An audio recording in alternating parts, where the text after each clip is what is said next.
welcome to the live stream. I just saw Thomas's comment. Aren't you okay?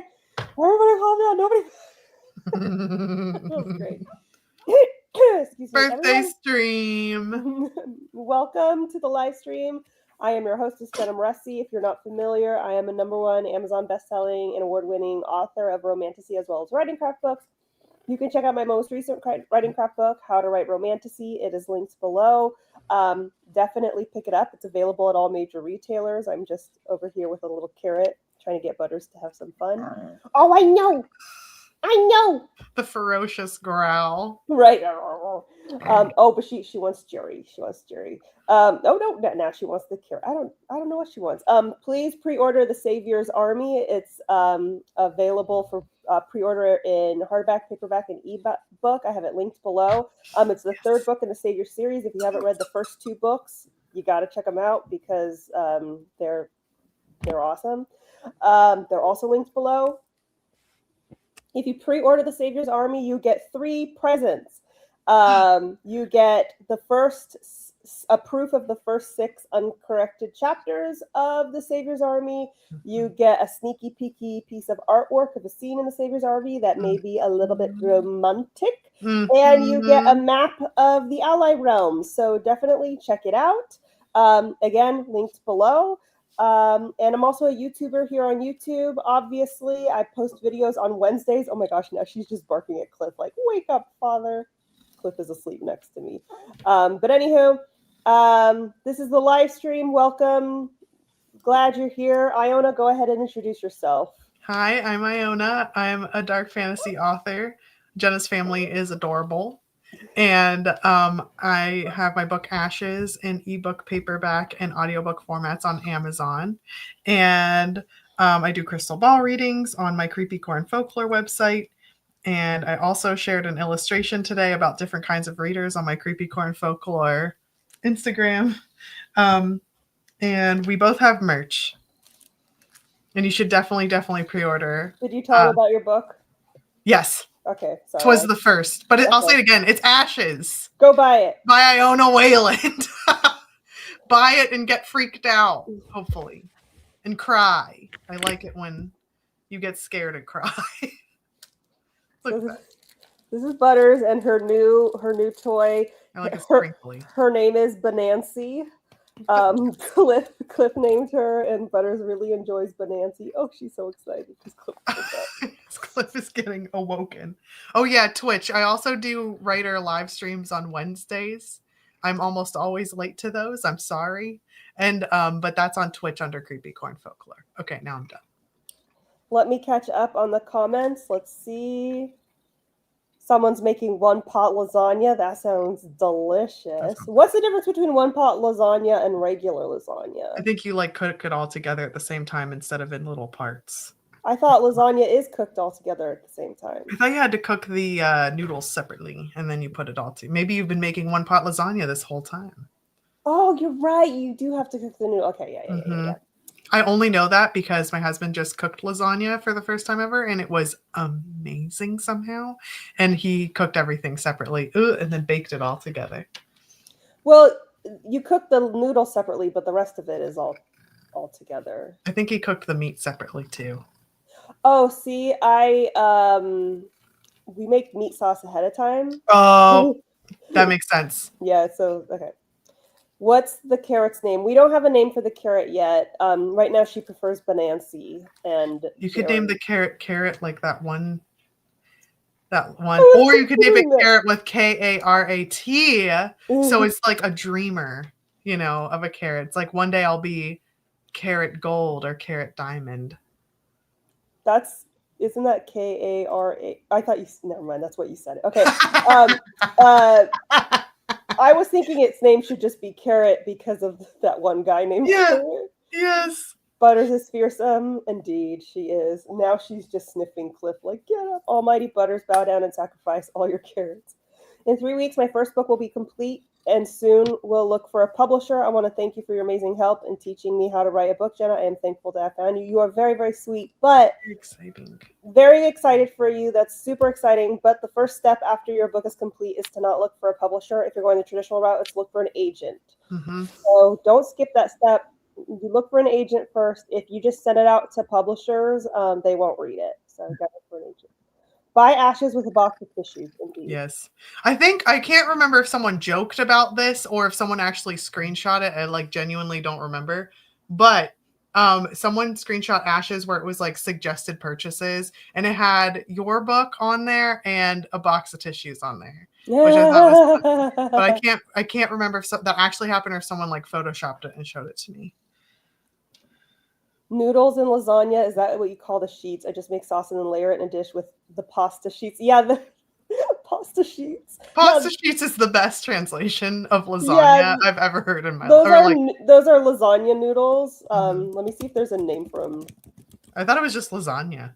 Yeah, kind of like linguine or like macaroni. Lasagna. So lasagna, is the name of the noodle. Just like spaghetti, a lot of people call spaghetti or pasta spaghetti. Yeah, well, that's what I'm trying to get to. Let me get there, Iona. Sorry, a lot of people say we're having spaghetti tonight, but really, what they really mean is they're having spaghetti bolognese. Because it's the spaghetti is the noodle. Mm-hmm. The sauce is something else. So like linguine is a type of noodle. Fettuccine is a type of noodle. Lasagna is a type of noodle. The sheets. Sorry, that's really cute. It's the best. I think it's cute. Mm-hmm. I have a Monday night off, so I hope I can do some of my writing instead of news crap. Nice. Right, agent. Very good. That's how I would describe that, honestly. Interesting. Plates. That's a very interesting. It makes sense. Yes. Because they're just these giant flat things. Yeah. Oh, look. Lasagna leaves. That's cute. Leaves, plates, sheets. They do. I love that.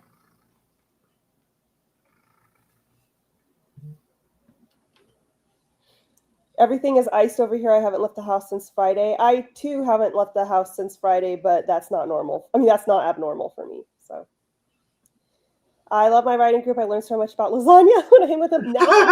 Now I am starving, so I am mad at all of you. I don't have any leftovers. What am I? Okay, guys. Order lasagna. No. Lasagna is not my favorite pasta. I do like lasagna, but it's not my favorite. What's your favorite pasta? I mean, it kind of depends. I really like spaghetti bolognese. I like, I know it's not like real Italian, but I love a good fettuccine Alfredo. Hell yeah. And I love a vodka sauce. I love a vodka sauce or any kind of tomato cream sauce. Mm-hmm. But I don't dislike lasagna. It's just lasagna is one of those things where I get really picky about how it's made. And I don't like a lot of people take on it. And what I especially hate is when people put like too many onions in it. And I'm like, just stop. Stop with the fucking onions. We get There's so many onions. Also, I do like garlic. I do like onions, but people overdo it so easily. Hold on a second. Oh, I just saw what you said. Yeah. But yeah, I feel like you can never overdo garlic, but I don't like the hunks of it. It's got to be like minced. Or like when it's like baked and it's like that mushy. I love that. Yeah. Mushy garlic's the best. It's funny because our next meal prep is I'm going to make a big pot of the bolognese sauce, and then I'm going to make fettuccine Alfredo, shrimp fettuccine Alfredo specifically. Amazing. That's something where you can't prep the sauce ahead of time. It's only good that day. So that's going to be our that day meal, and then we're going to have the bolognese for later. I'll never forget when you made scallops, and I thought it read as scalloped potatoes, and then you showed scallops, and I was like, wow, I don't even like potatoes, and those look really good. And you're like, I didn't make a potato. I'm like, what the fuck are you talking about? I didn't make potatoes. I'm like, yeah, scalloped potatoes. You're like, these are scallops. Oh my God. I could see them with my own eyes. And I was like, I don't know. She's a better cook than I am. Oh, goodness. Have you ever attempted to write a young adult dystopia? No, we have not. I don't want to. Personally. Let's see. Yeah, that's a probably never for me. I hope everyone has lasagna or lasagna adjacent food. Excellent. I do have some lasagna plate sheets. I'm considering making some lasagna soup. That looks to me more up my speed. Interesting. Up my alley. Because I can have better control of the onions. Oh yeah, someone said lasagna soup. God, now I'm so hungry. Oh, I see one pot lasagna soup. Mm-hmm. That's great. Been seeing all the art lately, and I am obsessed. Yay! Oh yeah, I just shared some from Asteria art. That's old art, but I'm still obsessed with it. Incredible! It's beautiful, mm-hmm. And it's so. At first, I got upset because I thought because it like blew me away, and I was like, "Why didn't Jenna show this to me?" I was about to be like, and I'm like, "Oh yeah, I've seen this already," but I was like, it's fine. I don't need to be on the Easter. I posted an art update in Cyborg Central, but I don't think you saw it. No, I don't think you did. I posted two, but one's like way more advanced than the other. Like, is it in the art section? Yeah. Okay. No, it's in the. No, I didn't know if you posted this somewhere. Wow. Okay. Wow. The dress is perfect. Okay, so there's that one. Okay. I'm assuming you saw the one. Oh yeah, update from a different artist. I see. The butt. That's amazing. The dress is perfect. In the first one that's more completed, the dress is beautiful. Yes. It's perfect. Thank you, fighters. I love you too. We are living in a dystopia. Why would we want to write about that? Yeah, I'm so disappointed that the projected trend that's coming up next is disto romance. I'm so upset about that. I already know romantasy authors who are switching to disto romance, and not to like, no hate to them. It's not that I want their books to fail, but I don't want this trend to take off. It's like, we already are living in a dystopian. Why are we? Don't make this the next trend. Well, something that I've never been able to unsee, because the last one I liked, the last dystopian I liked was back when I was in high school, which makes sense because it's like the target audience. But someone pointed out that any dystopian book is stuff that people of color have already had to go through. I'm not trying to like yuck anyone's yum either. Like, I'm not saying you can't like them, but I'm just kind of like, ever since I've read that, I'm like, yeah. So it's like, oh my gosh, can you imagine this happening? And it's like, it's literally already happened. It like has happened. And even like if you look at The Handmaid's Tale, Margaret Atwood is like, I took it from history. This is stuff that's already happened to women. It's already happened, so that she does that specifically so that people can't say that would never happen. She can be like, yeah, it already has though. Right. And that's her thought process behind it. So. What's lasagna soup? It's just liquid lasagna. It's liquidy lasagna. It's the same ingredients. That sounds gross, but it looks delicious. Do you need to be very active on social media to sell your book, regardless if you're going trad, self, or indie? So first, self and indie are the same thing. They're synonyms. Second, yes, you need to be active on social media no matter what. In fact, a lot of publishing houses are looking for authors who have a social media presence. When my agent was negotiating my contract and everything, the publishing house had me put together a status report of everything I bring to the table marketing wise. So I had a list, I have this many followers on YouTube. I have this many followers on Instagram. I network with these people and stuff like that. Now, I'm not saying that you won't get signed if you don't have a platform like mine, because obviously people with smaller platforms are getting signed every day. That's not the point. I'm just saying that there's a reason that I tell people create a platform, because it does you a million favors in getting signed. Do you have any general red flags to look out for with editors, beta readers, etc.? Yes, watch my videos on these topics because I go over all of it. And then I like the warnings you have about schmediders. Schmediders. Because a lot of people don't realize that just because someone puts like a particular title in their name doesn't mean you go over the red I know two Schmeditors firsthand of people that I've known that I no longer associate with. One of them was like, I'm an English teacher, so that makes me an editor. That does not make you an editor. Another one is like, I'm a writer, so that makes me an editor. This does not make you an editor. So yeah, they're all over the place. What's interesting is that out of everyone I've ever met, like author-wise or human being-wise, that could like just naturally be an editor, it's honestly you. And you're like, yeah, I'm not one though. You know, like, but you are like really, really, really, really, really good at editing, and you understand the grammar rules and all that stuff. I'll never forget whenever there was this one time where I think it was with The Savior's Sister though, but I was like, hey, I'm just wondering, I'm like, you don't have to like teach me or anything, but is it supposed to read like this? And you're like, short answer, no. Long answer, here's why. And then you went through like all the grammar stuff that you just knew off the top of your head.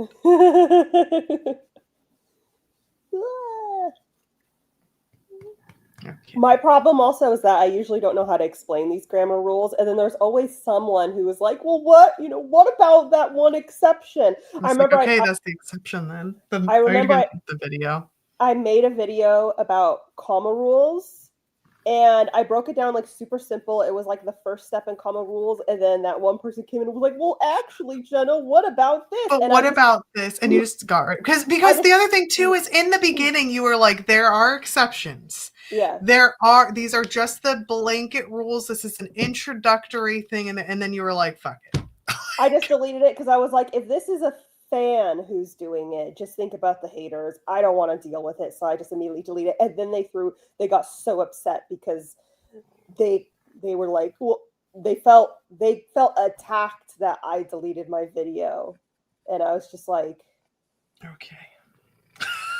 Anyway, totally agree. Dystopian doesn't need to come back for me. I agree. And it's funny because some of the authors who are releasing these dysto romance are books that like authors that I would read their books, but I'm just not going to read it because it's a lot of people who write enemies to lovers. So I'm like, okay, so who's the love interest going to be? Oh, he's the fascist. other side. Yeah. Like the Nazi. Like, I'm not going to read that, you know? No. Not saying that that's what they're writing, but no, but I get like, it's a really tough premise to pull off.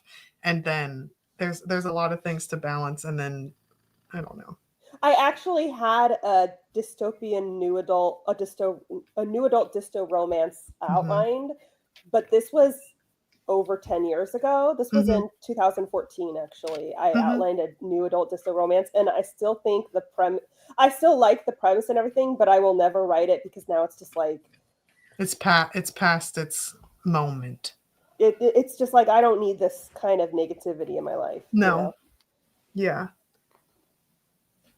I totally Would you make a video about how to get the most from a writer's conference? I have never been to a writer's conference, so I would have no advice on this. I have never been to one, and I have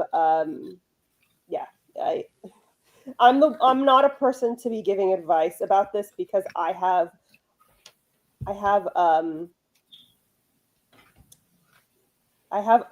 minority opinions about that's not the right word. I have unpopular opinions about writer conferences, and also I've never been to one, so I have, I'd be the last person to give advice.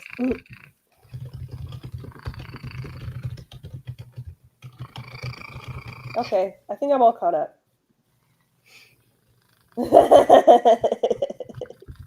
That's good. I put together the short stories I wrote over the last 2.5 years. Something I learned about myself is that I tend to write under the umbrella of speculative fiction. They're weird, and well, speculative fiction is that's most genres. Fantasy is speculative fiction. Sci-fi is speculative fiction. Most genres are under the umbrella of speculative fiction. So that's not weird. You're like most authors. Basically, speculative fiction is anything that's not like pure contemporary. Do I think dystopias can be done well? Yes, absolutely. Obviously, every genre can be done well. I'm just not that girl, you know? Hold on. Everyone's jealous of my Hollanov shirt that I ordered. There are tons online. No, put your affiliate link with it. Well, I don't have an affiliate link. What are you? Oh, what? I did. If it was on Amazon, then you can turn it No, I into didn't it. get it on Amazon. Oh. Amazon is the one place where it's hard to get a hold of. Okay, okay. The fandom's too new. Okay.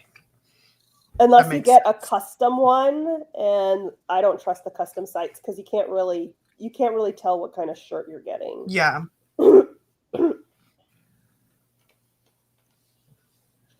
It's broad. I know. I mean, like horror and romance horror. That's the thing I decided. Oh yeah, horror is very popular, and I've heard of a lot of people getting into horror romance lately. So that's cool. I am weirdly into horror romance, which sounds funny because it sounds Horror like horror romance. romance. Yeah. We all like horror romance.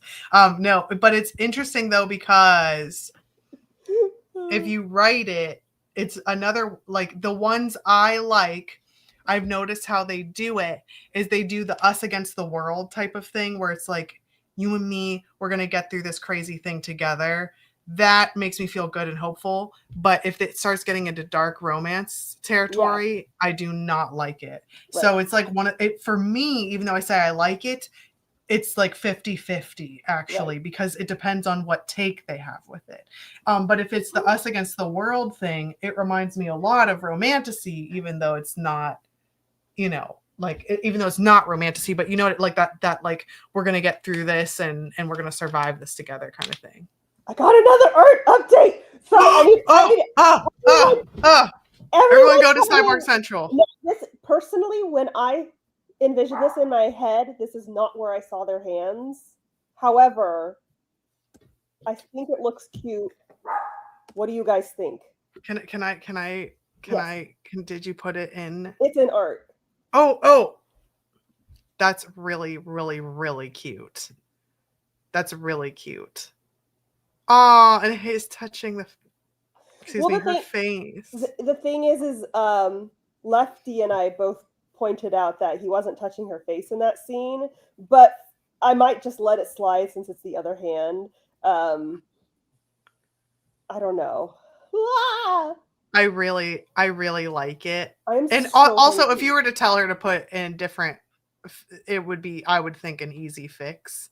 But I really like that. And also right now, Bebo and I do princess kisses where we hold each other's hands and kiss our knuckles. And that looks like what he's going to do.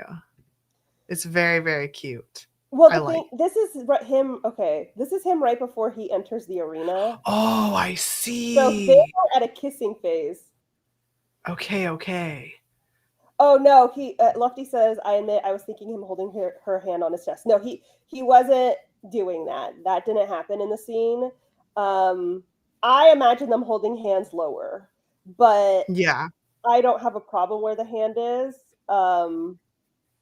I think it's really, really, really tender. Like, I think that's good. And they weren't at a place where, but he wasn't holding her hand on his chest. He was just holding her hands to like still her hands because she was shaking. Mm-hmm. I'm wondering if I should say something about the hand on the face because he wasn't doing that, but I kind of like it. I kind of like it too. It's like, this is non-canon face touching. But it's like, this is for marketing, folks, If it's for marketing, then even just fine. Like, that is just fine because it's like, it conveys like a little bit more, you know what I mean? Remember that weirdo who got all pressed about that grammar video? So, someone went in my DMs to complain to me about me deleting my video was an attack on them, and I'm just like, oh my gosh, I just like God, I can't. Stop coming at me, bro. Yeah. Okay. All right, guys. I love it. Also, I don't think it was. I mean, it might have been a DMs too, but it was pretty public. It was pretty in the general chat. Actually, I remember. No. It was a DM to me. Their reaction was in the general chat. Oh, okay. Because I was like, I remember seeing it. So, yes. Well, I think I showed you. Like, no, like I was like, God damn it, I can't win. Why'd you delete your video so aggressively? Okay, guys, I really need help. Should we go with this pose? Okay. What do you think would be better for marketing? Because this is for people who haven't Have it spread. Is it canon? No. If it was canon, I would imagine them holding hands low. Like he's like trying to, he's like telling her basically, okay, so for those who don't remember, this is the moment right before he goes to fight the giant and he's telling her he likes her for the first time. He's like, I like you. Like that's what's happening right now. And he's like, and he's mentally trying to hype himself up to kiss her. But she's standing there thinking, bless him, bless him, bless him. What do I do? You know, so she's freaking out. So is it 100% canon? No, but he's holding her hand with one hand and he's touching her face with the other. Is that part of me? I like the head tilts too. Part of me is like they're blocking the X on his chest, but who fucking cares? It's a sweet pose. I'm thinking in terms of marketing, this would work. But I will clarify that Lefty hands on the chest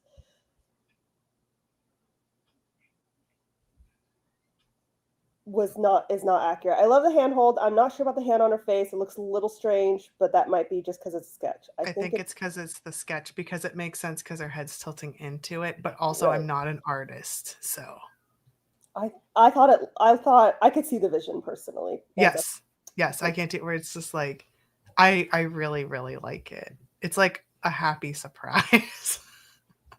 Okay, I think I'm just gonna go with it. Yeah. Okay. But I'm really hungry. Like I feel like I'm gonna die. Please get special food. So we're Treat yourself. I'm probably just gonna get toast because I'm so hungry. Okay. That's awesome. Oh, I was about to try and put what Nick said in like on the screen but it's in Cyborg Central. I think the handhold is fine, but I think the emotion will shine through more once they add the expressions. Yes. Yeah, and then Lefty says if the hand holding were lowered a bit, you could see his chest, but like it's going to be cute either way. That's true. And do you want them to see moobs? Do you want them to see nips? You know, the women love nips, so maybe we do love. I say we as if I'm a part Okay, of this. I'm gonna eat, and then I will have a clear head. Think on it. It's gonna come back. So guys, we're doing a writing sprint. If you're not familiar, this is where they set the time for 20 minutes, and you work on whatever it is you need to work on. Oh, hello, Butters heard it. Butters heard it. She's here to give kisses. Thank you. So whatever you guys need to work on writing wise, it's time to work on it. And when we're done, we will share how many words we got on the page. Is that right? I'm gonna get food in my mouth. So yes, okay, guys, we're setting the timer. We will be muted. We will not be providing a prompt for you. It's up to you to write whatever it is you need to work on. Setting the timer. 3, 2, 1, go.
All right, folks, how did everyone do? I got food as well as a snack. Peanut butter M&Ms. This fast Nice. isn't as good as usual. It's a little plain. Hmm. But I got toast with blackberry jam. Blackberry Nice. jam is superior to all other jams, and jams Agreed. are superior to jelly. I will not hear any difference. It also kills me that so many people in the UK don't know the difference between jam, jelly, and jello. I saw someone being like, I don't know why Americans like peanut butter and jelly. Like, I made it, and they made it with peanut butter and jello. And they were like, this is Ew! disgusting. Mm-hmm. It has the name on the box, buddy. I also don't understand. I understand that, like, jello might not be, like, a big thing there. It's not even really a big thing here. Oh, Maybe did in I the tell you 80s. about the one weekend a couple weekends ago where I got a jello mold and I kept making jello cakes and trying to make layers of jello cakes? That was like Really? 2 weekends ago. It wasn't my birthday weekend, it was the weekend before that. And I was just like, yes, I was using like a little syringe. And it made a pretty good one that had like blue and pink like layers to it. Anyway, continue. See, that's because we call jello jelly. No, you don't. No, you don't, guys. That's the problem. At least I don't think so. They say we call jelly and jam different things. What do you call them then? Okay, because every time I talk to someone from the UK, they're like, well, jam is made from fruit and jelly is made from fruit juice. And it's like, yes, same here. But they think jello is jelly, and it's not. Jello is gelatin. Yes. And it has a trademark, kind of like saying Crayola. Jello is like Crayola, where it's like the name brand of it. No, we call jello jelly. Okay, so you do call gelatin candy jelly. Interesting. So jelly is made from gelatin, and we use that in trifles, whereas jam is separate. I think you call jam jelly. No. Jam is made from fruit, jelly is made from fruit juice, and jello is made from gelatin and sugar. Ah, so you guys interchange jam and jelly. Oh. Thank you. But yeah, I saw someone make a peanut butter and jelly sandwich with jello, and they're like, this is disgusting. So what the fucking shit? Yeah, agreed. In Scotland, we also have geely, which is what you call gel. Interesting. Okay, this makes more sense. But it's funny, I see this all the time online, and I'm just like, it's not the same, you know? For my wedding, I had high noon tea, and one of the things that was there were jammy Dodgers. And they had, I honestly don't know what jammy Dodgers are, but they have like, hold on. What they were delicious though. That's the thing. Jello is a brand though. So it's like, so they're biscuits made from 2 shortbread cookies with a sweet fruity jam in the middle. But that's jammy. So jammy Dodgers. But yeah, they have a jammy center. And you eat them with tea. They're so cute. I think jelly and jam mixing up is maybe a regional thing because it's not a thing in London or down. Okay. It all is made with gelatin, though, different ratios. No, it's not. It's not. It's made with fruit juice, or gelatin. These are 3 different things. 3 different outcomes. Yeah, jam is not made with gelatin. No. Jelly is not made with gelatin either. Yeah. But Jello is. Jello. But that's the thing is here in the US, Jello is like a brand. So yeah. I used to be like, ew, peanut butter and jelly, but I am no longer tell. I've known the difference for a long time. That's good. Yeah, see, jam is fruit and sugar, maybe I don't know what pectin. I don't either. I'm looking it up. Yeah, it may be made with pectin. Let's see, what's pectin? It's like a plant fiber thing. It acts as structural glue. There we go. Oh, it's vegan friendly. I see. Okay. Yeah, I know, at least I've never come across jam or jelly made with gelatin. I know this because because I know I live in California. I know a lot of vegans. You know, they eat a lot of jam and gelatin. It's just like a gelatin would not be like a normal thing Yeah. in it around here. That's why so many people are able to like, I don't know, make jam and jelly like homemade just out of the fruit in their yard and stuff. Not saying you can't make your gelatin. Like I have gelatin in my house, but like not for that. And gummy candies are made with gelatin too. Exactly, which is why the vegans can't have them. Mm-hmm. Yeah, I've never come across gelatin and jam. That's wild. Yeah, I heard about it's this not one. really a thing. This one mom was being really weird and was just kept talking about how she's a vegan. There's nothing wrong with being vegan, but you know, the type of anyone who makes something their personality trait is annoying because you're like, okay. And not only that, but this was way before I had my babo, but not only that, but she was like trying to get other people to be vegan too. And it's like, stop, our life doesn't concern you. But she always gave her kid gummy snacks and they were like, okay. And it was made with real fruit juice and stuff because she was like a crunchy mom. So finally they were like, what are you doing? She's like, oh, I love these and blah, blah, blah. And they told her, they're like, I'm really surprised that you eat those because it has gelatin in it. And she's like, yeah, good source of protein. They're like, okay, but like gelatin's made out of like bones and cartilage and collagen. And she's like, no, it isn't. And they're like, yes, it is. This is well known. And then she flipped out. So that was exciting.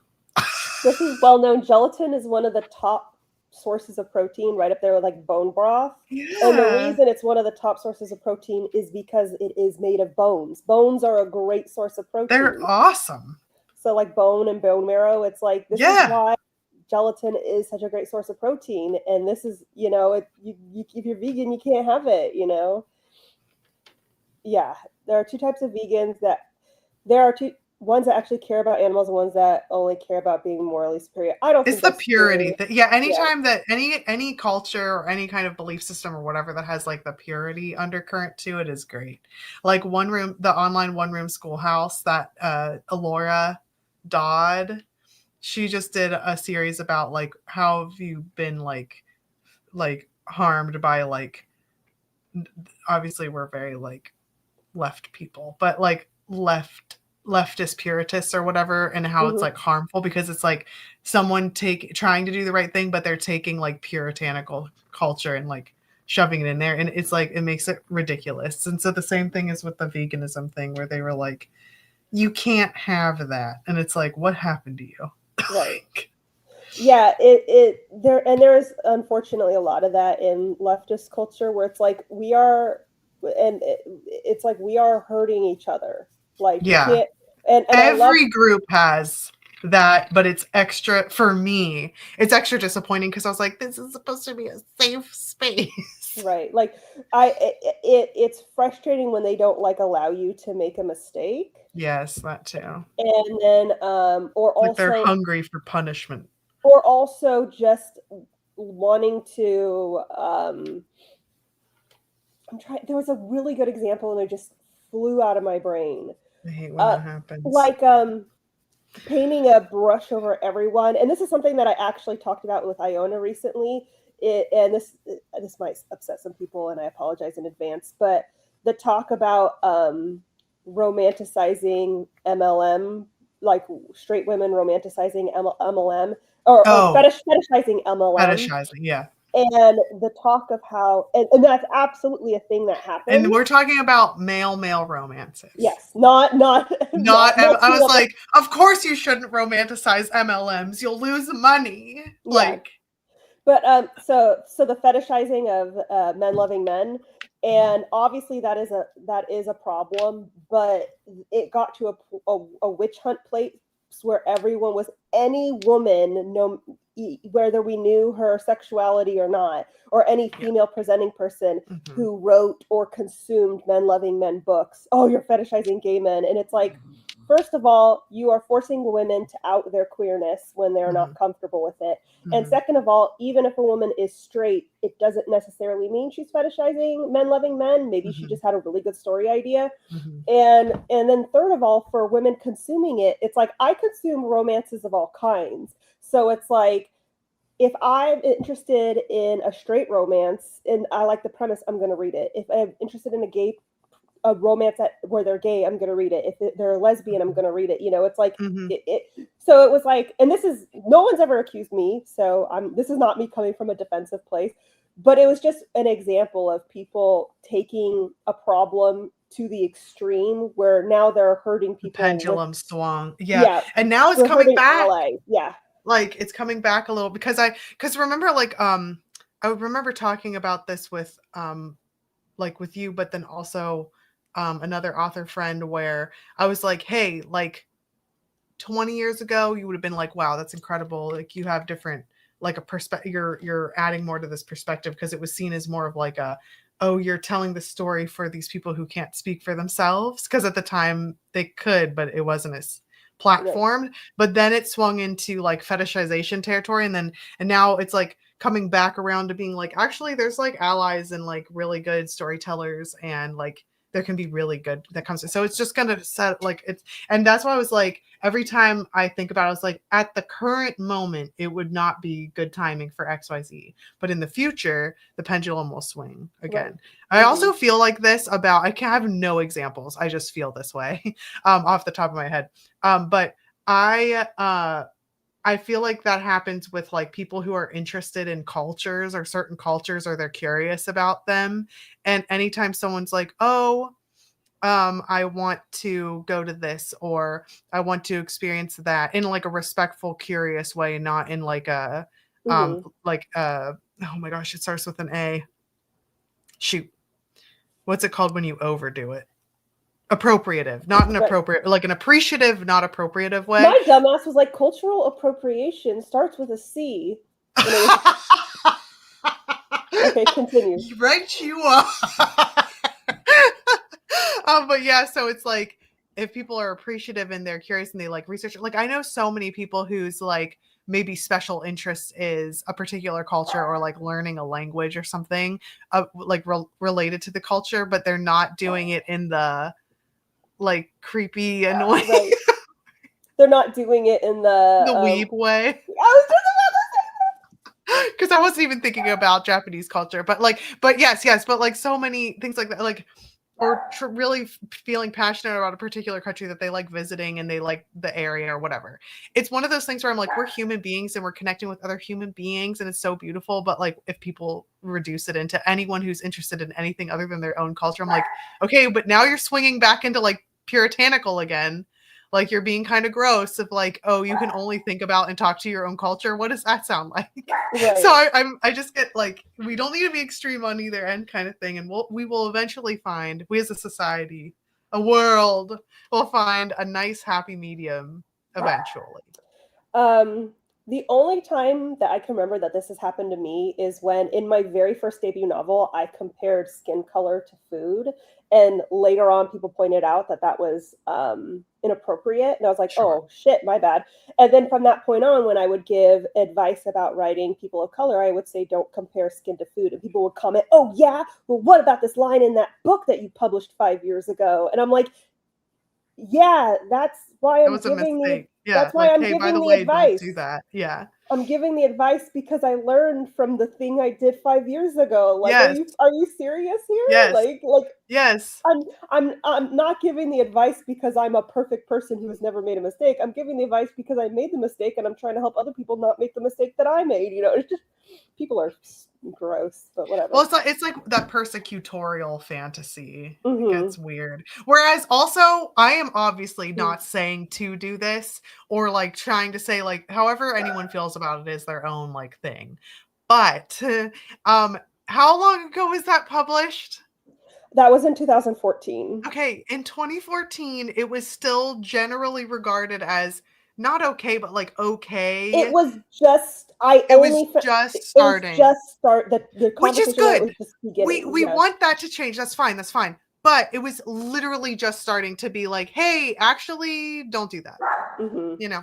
And what was I going to say? I remember a bunch of white people. I was talking on Tumblr about race in fiction. I talked about how yes, like I was talking about like your race is going to affect how you're perceived and your experience in this world. I said, but sometimes ethnicity can and sometimes it can't. I'm like, I said, especially if you're mixed, you know, some people some people, their ethnicity doesn't play a huge role in their life, but if their family doesn't really push them into the culture. I mean, and I it's mentioned kind of how the difference between like Hispanic versus Latino. and then I mentioned, and some people are mixed like myself, but still present as white. And so I would not feel comfortable saying I'm a person of color when my skin has no color. I was so even but other though, people could. Other people could. right. And And so, it's funny because I played around with it, but then I felt like I was intruding, so I changed my mind again. yeah. But I was like, sometimes I'll say I'm a mixed POC, or lately I've just been I saying just say mixed. I'm mixed. Yeah. I don't. I feel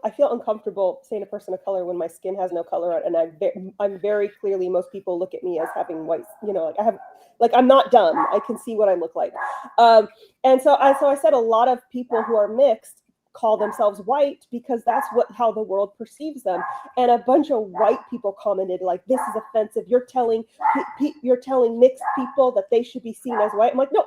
I'm talking about myself as a Latina white woman mixed. I'm talking about my experience. And I just went back and I circled where I said, some people experience the world this way, because I mean, I haven't been brown since I was a kid. I was brown as a kid. I'm not brown anymore. What happened to us? And I would be lying if I walked around saying I'm a person of color and I know what it's like to be called, all these, Latinos and Latina slurs, because I don't. I've never been called them. I haven't lived that life.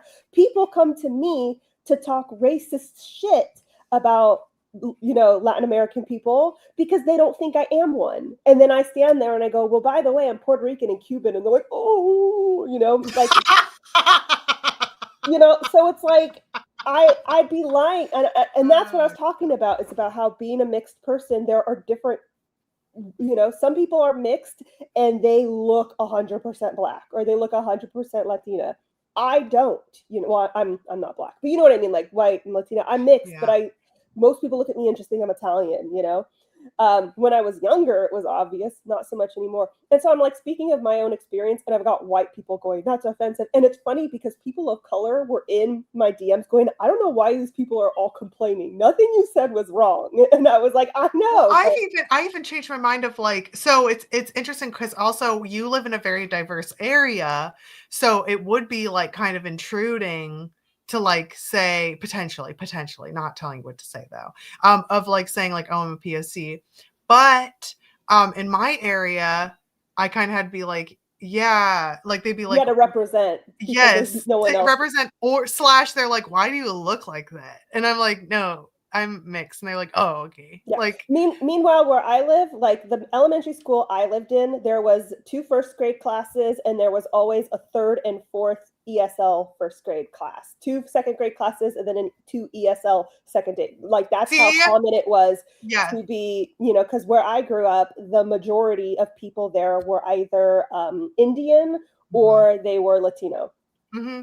And what's really interesting too is that it's just because of the mountains, but if you were to go 1 hour one way or 1 hour the other way, the same thing happened where there's a lot of diversity. And like in the schools, like I remember my cousins went to this very, very diverse school, and their updates, they would be like, oh, they'd open their folder, because I remember one time we stayed with them for like a week, and they opened their folder after they got home from school. There's this huge pack, and I'm like, Jesus, how much homework did you get? And they're like, oh, these are announcements. And it's, but it was before, all kinds of stuff, so they had to print everything out. It's not like there was like a lot of people using email necessarily, but you're flipping through, and it was just announcements, but they were in all these different languages because they needed all the parents to know what the hell was going on.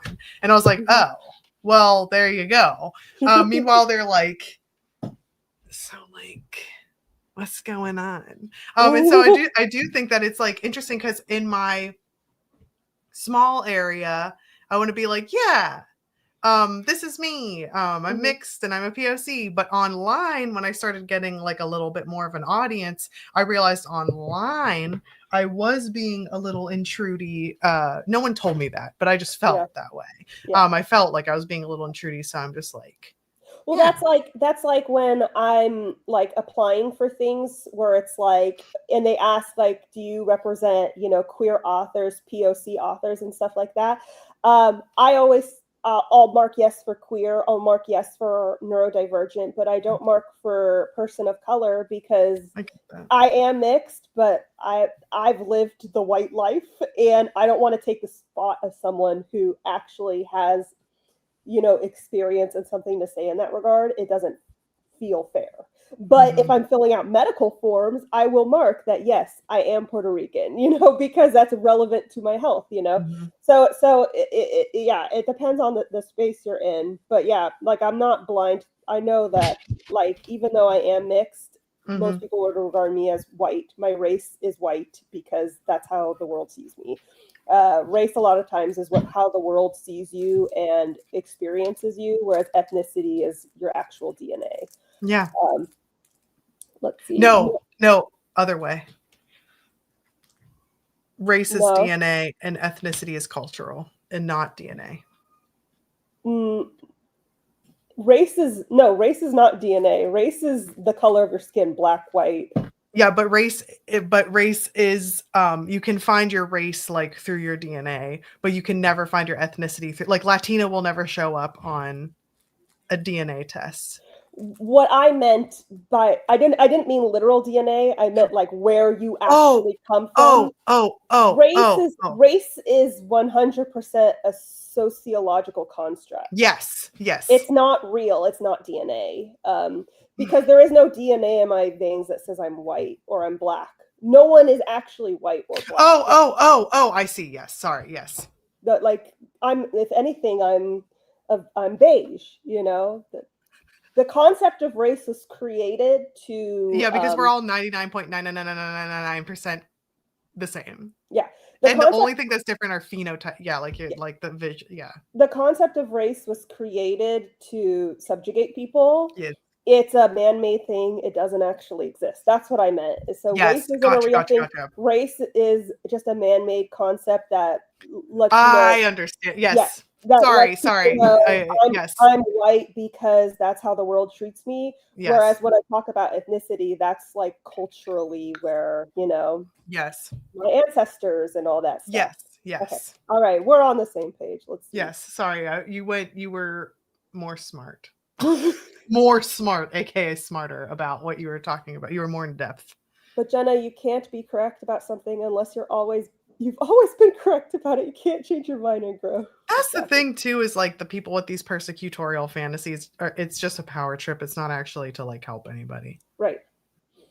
I knew the people who got mad at me about oh my gosh, how can you say that some mixed people present as white? It's like, because I am one, Yeah, like literally a lot of the people who are saying that, for some reason, when I first started my channel, I know what the reason is, but a lot of teenage girls didn't like me. And it was that era of, girls against girls. We weren't in the girls era yet. Everyone was a pick me. So it was girls against girls. So I had a lot of teenage girls who hated me, and they just were finding things to pick on me for, And I remember they said, we're going to get you canceled because of this.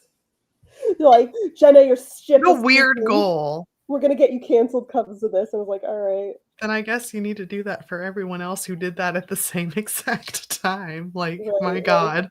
And it's such a weird thing to want to cancel. Like, sorry, I'm saying I am a mixed woman, but I look white and I know it. And so that is some mixed people's experience. And one person was like, I'm a quarter Native American and I find this offensive. And it's like, it's always that person who's like, I'm 1/16 Cherokee and I'm blonde and blue-eyed and I find this offensive. Also, it's always, I did not understand why so many people were like, my great grandmother was Cherokee kind of thing came from, but it was from like the giving back the land. It was like the, and I went into, that's a whole rabbit hole if anyone wants to look up, like, why does everyone have a Cherokee great grandmother? And it's like, because it's fraud. Because it's fraud. So Kachu is in a mood. Chill out. Someone said, what happened? Lefty said, what happened to us indeed? I used to be a very tan child. Would you guys like to see a picture of me as a kid? I was very cute. Yes. But this is back when, like, hopefully with the light you'll be able to see. But oh no, you can't really. You can't see, but I've seen that picture before in your little brown girl. Yes. So cute. I look white with the light. But because of the reflection. Hold on, I'm gonna see if I can find one. It was much more obvious back then. My mom would always be like, "You got the Puerto Rican skin. You got the Puerto Rican skin. You're gonna age so well." It's true. She's not wrong. Yeah. People change, evolve. Shocker, you're allowed to change writing styles and phrasings. Exactly. You can't tell that I'm brown in this picture either. Hold on. Maybe if I lower I've definitely the seen pictures of you brown though, so I know. Yes. Even as an adult. But sorry, you can't really like. Oh, look at you can tell. Look at the hair. You know. Look at the hair. The hair's the same if I love the mean mug. You're like, bitch. It's honestly funny because Bebo makes that face too. And it's like we're having the time of our goddamn lives. But it's like, but we're like, oh my gosh, I loved taking pictures of Bebo on the today's her birthday, by the way. She's 4 years old. Today's her birthday. Very exciting. Hi, but it was Bebo copy paste. Yeah. My husband's genetics didn't even try. They didn't even try. I mean, she's like tall, so I don't know. I think that she looks like a blend. I do. Really? Okay, maybe it's because her eyes are blue. She has his coloring. She has his coloring. It's his skin, and she has blonde hair. Right. And her blonde hair, which neither of us have straight hair, so I don't know where. I genuinely don't know where this is coming. Her hair is so straight right now. Like I literally don't know what to do with it. I'm like, what? Like I'm not making fun of her hair. I'm like, I don't know what to do with thin straight hair. I don't know what's going on. Maybe it'll change again because she is just like 4 now. But okay, let go. Okay. This is my OMG, Jenna is literally the longest running YouTuber I've been watching. But Jenna, you are so sweet. Thank you so much. Yes. Butters has come to say hi. She's giving me kisses. Hello, but okay, bye. She's like, no. I like the profile picture so much. The lighting's super cool. I think that's quite gracious of you both to say you're mixed and not POC. I get it. That's your own choice, and both are your identities because of it. But whatever makes you comfy. For me, it's not. For me, it's just like I'm aware of how I'm perceived. You know what I mean? My whole life, everyone. Well, except when I was a little kid, I don't know what people thought of me then because I was a little kid. I wasn't cognizant of that shit.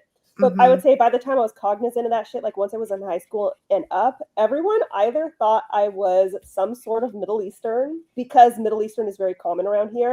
And it's the mix of the Latina coloring with the Italian facial structure creates, you know, the nose and the chin. And also because it's all made up like you're saying. So it's like they're gonna, well, for me, they always guessed that I was indigenous, like Native American. And I'm like, no, because that's the most common person of color here. And people who are Black, but typically like it's just a different, like more outward appearance-y. So, but I just think it's funny too, though, because every group that I'm like in, they're like, oh, one of us. And I'm like, sort of. Yes. And also other things. So yeah, like growing up, people would come and like speak to me in Arabic and be like, I don't know what you're saying, you know. So people have always thought I was 100% Italian or Middle Eastern of some kind. No one ever guesses that I'm Latina, and then when I would tell them, they'd be like, oh, that's where the ass comes from. And I'm like, yeah, that's the only part of me that looks noticeably, not anymore, but for a while, for a good I think you look notably Latina. Like if I were to say, I would guess Latina right away.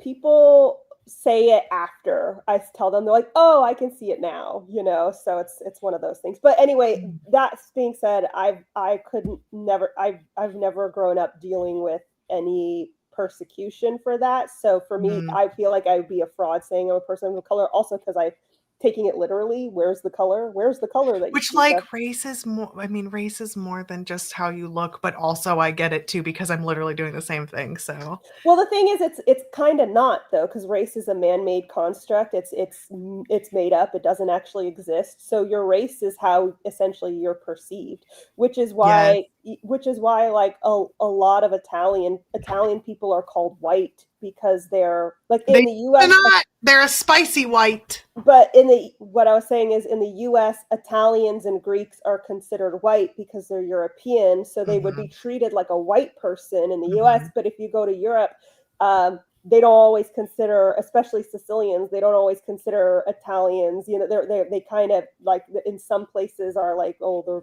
darker, you know, so it's like it depends on where you're at and how you're perceived.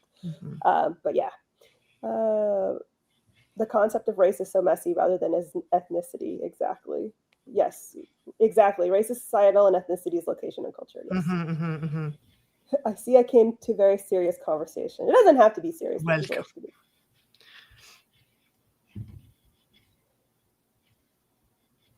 Yes. Okay, I'm just skipping ahead. How adorable, little Jenna. I was cute. Even with my unibrow, I was cute. I miss that unibrow. I wish my mom didn't destroy my eyebrows, but we're at where we're at. Everyone's saying happy birthday, Babo.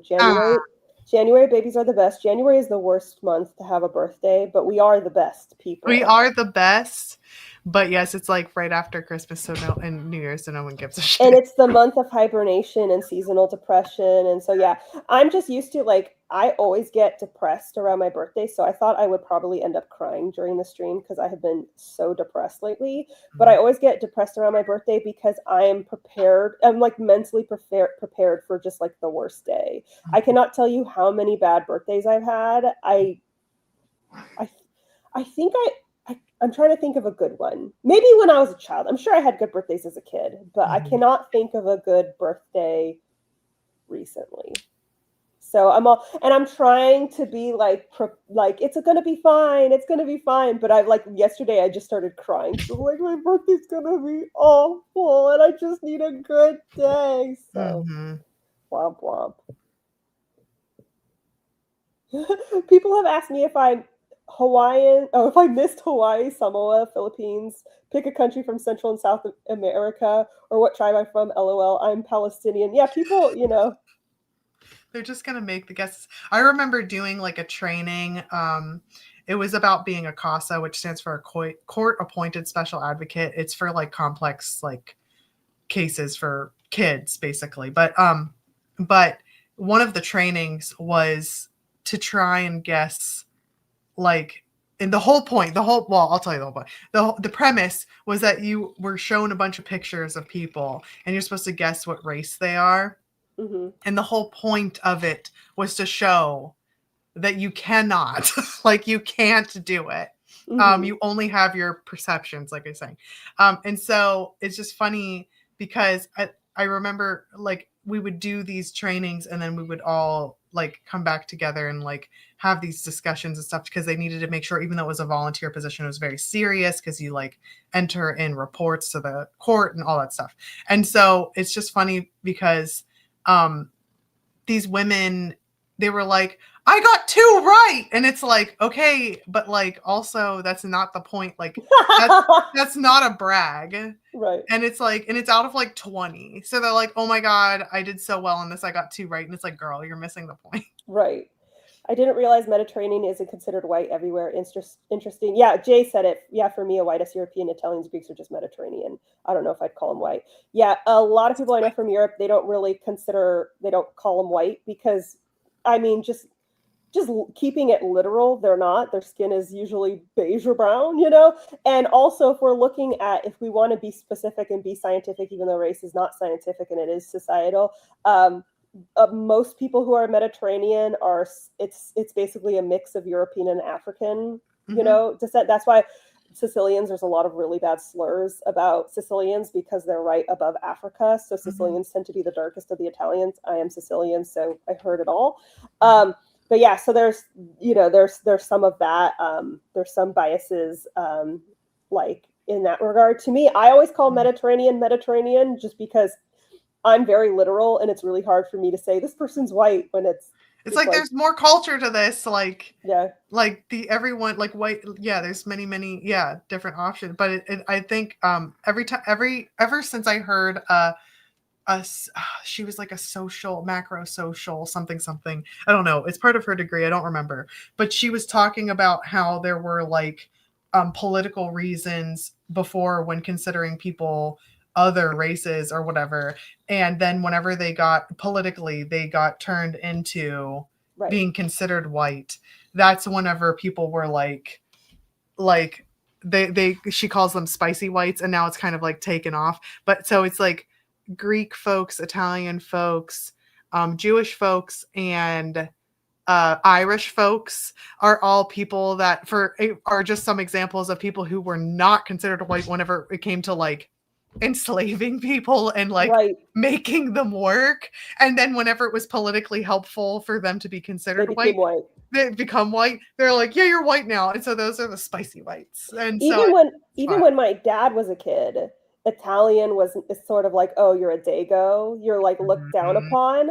And now it's cool to be Italian, but like it's just funny, like these things. Jersey Shore walked so that we could run. I'm just kidding. I don't think I'm Italian. I don't know. I'll have to double check my. But yeah, like when my dad was a kid, it wasn't like ideal to be Italian, and now it's Italian stallions, they're sexy and stuff like that. So it's like, but when he was a kid, they wouldn't necessarily be, they would be like, oh, you're a dago, not like white. And then now they're white, you know, so shit is crazy. Okay, let's catch up. Where I saw one that I was going to say. I have a question. I know people of color don't like having their skin tone compared to food, but does the same rule apply for white people? No. I think I would like to say yes, only because it's good not to compare anybody's skin to food. I say go for it. I use milky white all the time. Milky white is fine. Milky white is different because milky doesn't have to mean like, well, it does mean milk, but like there's milky white eyes and stuff like that too. So it literally, the definition of milky white means resembling milk in color. It's a food reference. There is creamy too. Creamy is another good one. Because you can say the same thing about caramel. Caramel doesn't have to mean a food, but that's what it's in reference to. The color caramel is in reference to the food. It's a food reference. Yeah.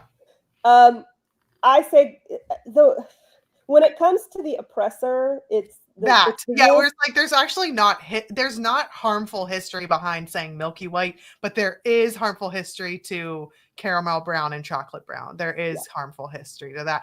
But I also, I like what you write though, so you're the exception.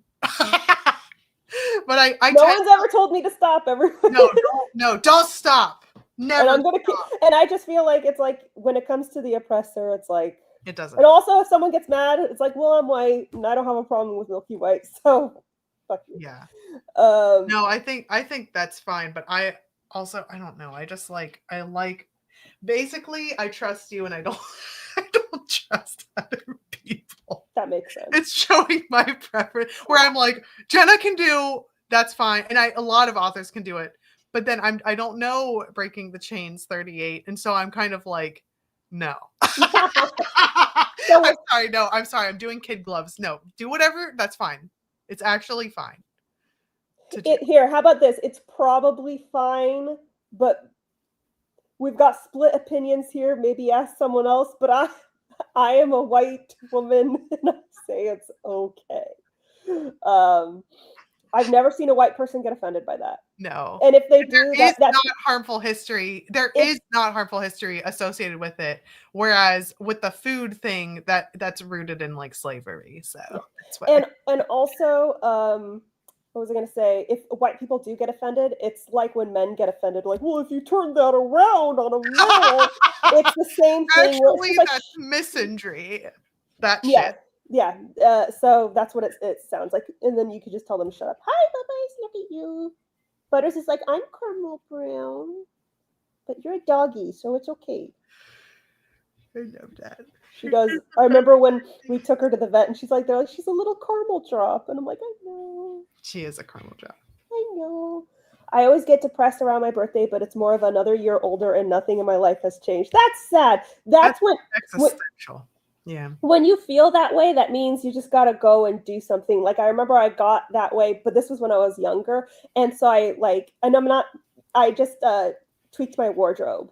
And I just was like, but it was perfect because it was between high school and college, and I'm going to college. And I was like, this is the time to reinvent myself. I don't have to be like a loser anymore. No one at this college knows me. So I'm going to choose who I want to be. And so I just showed up to the first day of college, where this was in 2000 and 5. Okay, so I'm throwing that out there. My outfit though was so fire. Okay, but it even like here seeing it in my head, it was so cute. But if I'm gonna explain it to you guys are gonna think it sounds hideous. But I was like a hot commodity in high school. My nickname was the man eater because so many boys would ask me out and I would reject them all. Okay.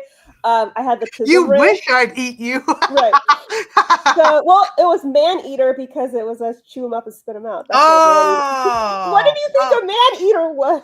Someone who gives lots of rim jobs? No, I'm saying they wish. Oh. They wish you'd eat. No, but that... What did you think a man eater meant? I thought a man eater meant that you like, I don't know, actually. I don't know. Obviously, it's wrong. I thought a man eater meant like song who like breaks hearts like on purpose. Yeah, it's someone who date them though. Huh? But you didn't even date them. Right, but if you're breaking hearts, you're rejecting them. You know, it's I thought that was after dating them. I thought that was after. Well, I mean, I went on first dates with guys and stuff, and then I'd reject them, but I'd also reject them before they asked me out. But I wasn't sleeping with them. That's like a date, you know? I think this is where asexuality has something in play, because a lot of man-eaters are people who sleep with them and they're like, actually, it wasn't great, so bye. No, that's not true. What? All right, I'm sorry. Every time I talk to you, you have to educate me on something. And I'm here for it, but I'm so sorry. Oh, it says a dominant woman who has many sexual partners. See? The one time I was right in my goddamn life. Oh, well, this is weird because everyone always said I was because I've only not TMI, guys. I've only had one sexual partner. Whoa, that's crazy. Oh my gosh. But settle down. But people would call me a man eater because you chew them up and spit them out. Like I thought man eater meant like things are going like in you, and then you're like, yeah, I ate you, and now I'm done with you. Chew them up. Okay, well, clearly I was wrong, and asexuality wins again. You got it totally on the head, and I was just like, no. They wished it was on the head. All right, I'm all done now. I'm sorry, I'm done. Okay, well now I'm like, what? Maybe the title has evolved because the people who were calling me this were allosexual, and they knew I wasn't sleeping with them. But no, I'm not saying they were calling you that. I was just making like a funny joke of like they wish you were a man eater, like, you know what I mean? Like, no, I know, yeah. But I'm just clarifying. I just need everyone to know I wasn't sleeping around. It's just like I was like a ball buster. That's the more appropriate. They wish you'd. I'm gonna stop. I was constantly like destroying egos. Yes. Like so okay. I totally it's the only way to get better. All this to go back to what I was wearing on my first day of school. Yes, I was wearing this is already so embarrassing, but this was the outfit, okay? I was wearing wedges, strappy wedges. I love strappy wedges. Black gaucho pants. Excellent. I've been wearing gaucho pants recently. They're coming around, Jenna. Yes. So I was wearing this specific turquoise like sweater, spaghetti strap sweater, like a sweater tank top with like a flower applique right here. Yes, I know exactly what you're talking about. And a white bolero, and what? Hold on, what is a bolero? Once you see it, you will know because it was the thing in the early 2000s. Hold on, why can't I not? Yes. Oh my gosh, I wore so many of those. Yes. Yes. And I just remember being like, I own college, even though keep in mind, in high school, I was like a nerd. And so it's like, I walked in, I was like, I own college. And I got like 3 phone numbers that week. Well, I don't know, but that was what I wore the first day of school. And I got a lot of attention. And this is not my way of trying to hype myself up. I was literally only doing the hype up so you wouldn't judge the outfit because it's so out of date. But it's super. No, I swear to God, these are that's popular again. So OMG, these early millennial outfits, I can see it in my mind's eye. It was so cute. It sounds cute. It's so funny because there'll be people who are like online. I don't know these people, but they're like, it's 2010 or 2012 or something, and you're getting ready to go out for the night. Like, and I'm like, I still think it looks good. I guess this dates me, but I still think it looks good. Sometimes I think it looks good and sometimes I don't. I hate that big belt with a giant buckle in the middle, but Mhm. I never liked that back then either. But anyway, all that Listen, I got a said, barrel racing belt. I never wore it, but it looked like that. but Continue. all that going back to T, I am so sorry, TM Store. I wasn't trying to brag. I'm just saying that I made a choice that I was going to reinvent myself, and I'm not like, obviously you can't like walk into a college class wearing gauchos or But the Please point don't. I'm making is sometimes it just takes like a little thing that you're gonna do, and for me it was, Yeah. I'm gonna wear wedges on the first day of school and look cute. I'm not Yeah. gonna show up in sweats like everyone else. I'm gonna Yeah. be cute. Like Yeah. sometimes it's just like, I'm gonna change my day by, I'm gonna go out to a cute little cafe and order myself a croissant and a latte and write like a real writer Be at that the, girl. yeah, like at the counter or something. Sometimes you just have to make a choice that you're gonna do something different. I did the same thing where, so 2 times this happened. One time I was like, I can't be stuck like this anymore, and all I needed was new bed sheets. Because I was like, I'm grown now, like, and it was just new bed sheets, but it was like my color palette that I, instead of it being hand-me-downs, it was like actually like saved up and purchased like new bed sheets. No, but So that was that great. And the that second that time, makes a difference, because we it did the does. same thing. We switched to, like, I wear satin PJs now. That was one of my big overhauls where I was like, Yes. I was tired of feeling gross and Mhm. ugly at home. And I Mhm. was like, because I'm at home all the time, and I was like, I want to feel cute. So I was like, I'll get cute at home stuff. So I got a bunch of satin PJs so that I could be comfortable, but still feel like, ooh, I'm in my satin PJs. Yes. And I got satin sheets. Rich But that, auntie. yeah, like, yeah, I'm trying to channel that Mhm. vibe. So all You I'm got saying is, and all that said, like, I get so many cute, I like, you could, like, it could be as like, I was updating my jewelry and Cliff was like, I want to get you jewelry for your birthday, and he's like showing me like $100 bracelets, and they were really pretty, and I was like, but the thing I like more is these $15 earrings on Amazon that are my style. And I've got a bunch of like $15 earrings that Yes. make me feel alive. So all Yes. that said is, sometimes it just takes a little thing to change your life, and you've got to get out of your comfort zone and do it. Sorry, that Yes. was so much talk and trying to No, figure out I what was gonna man also, eater you don't means. have to necessarily, now sometimes it is like, oh, saving up and buying or whatever, but it Mhm. doesn't have to be buying things either, because the second time I felt that way was after I had my babo, and I was like, that was crazy, very traumatic. I feel like a blob. This is not like, I have a whole new body for the rest of my life. Like, what is happening? And I walked with her in her little stroller every single day, and we'd walk and look at the cows. I swear to God, I felt, before I got hit by a fucking truck, but I felt trauma. I like literally leaving my muscles. It was the Mhm. weirdest, best feeling. And my body started like getting muscular and sculpting into like what, like my new self. Because it's not the same, but like it was really nice. Then I got hit by a truck. So I know, I'm not laughing at you, but it's just, I'm it laughing. sounds fake, but it's real. A delivery truck. And like I said, like, one of the things could just be like writing in a cafe, so that you can feel the writer fantasy, because that's like a lot of people's fantasies. Like, Yes. I'm in the cafe writing. Like, Yes. I did the opposite. I used to write. Cliff, back in the day before he was disabled, he was a bartender at at an up, not like fancy, like Michelin star fancy, No, but but like fancy. an upscale, like, Yes, an yeah. upscale, trendy NOLA restaurant, and NOLA, like New Orleans. Yes. And I would go and write at the bar with my laptop and drink Riesling, and I felt so fucking cool. Like, You oh, are don't fucking don't cool. mind me. And I would get so But the nervous to go outsides there. match your insides, you know?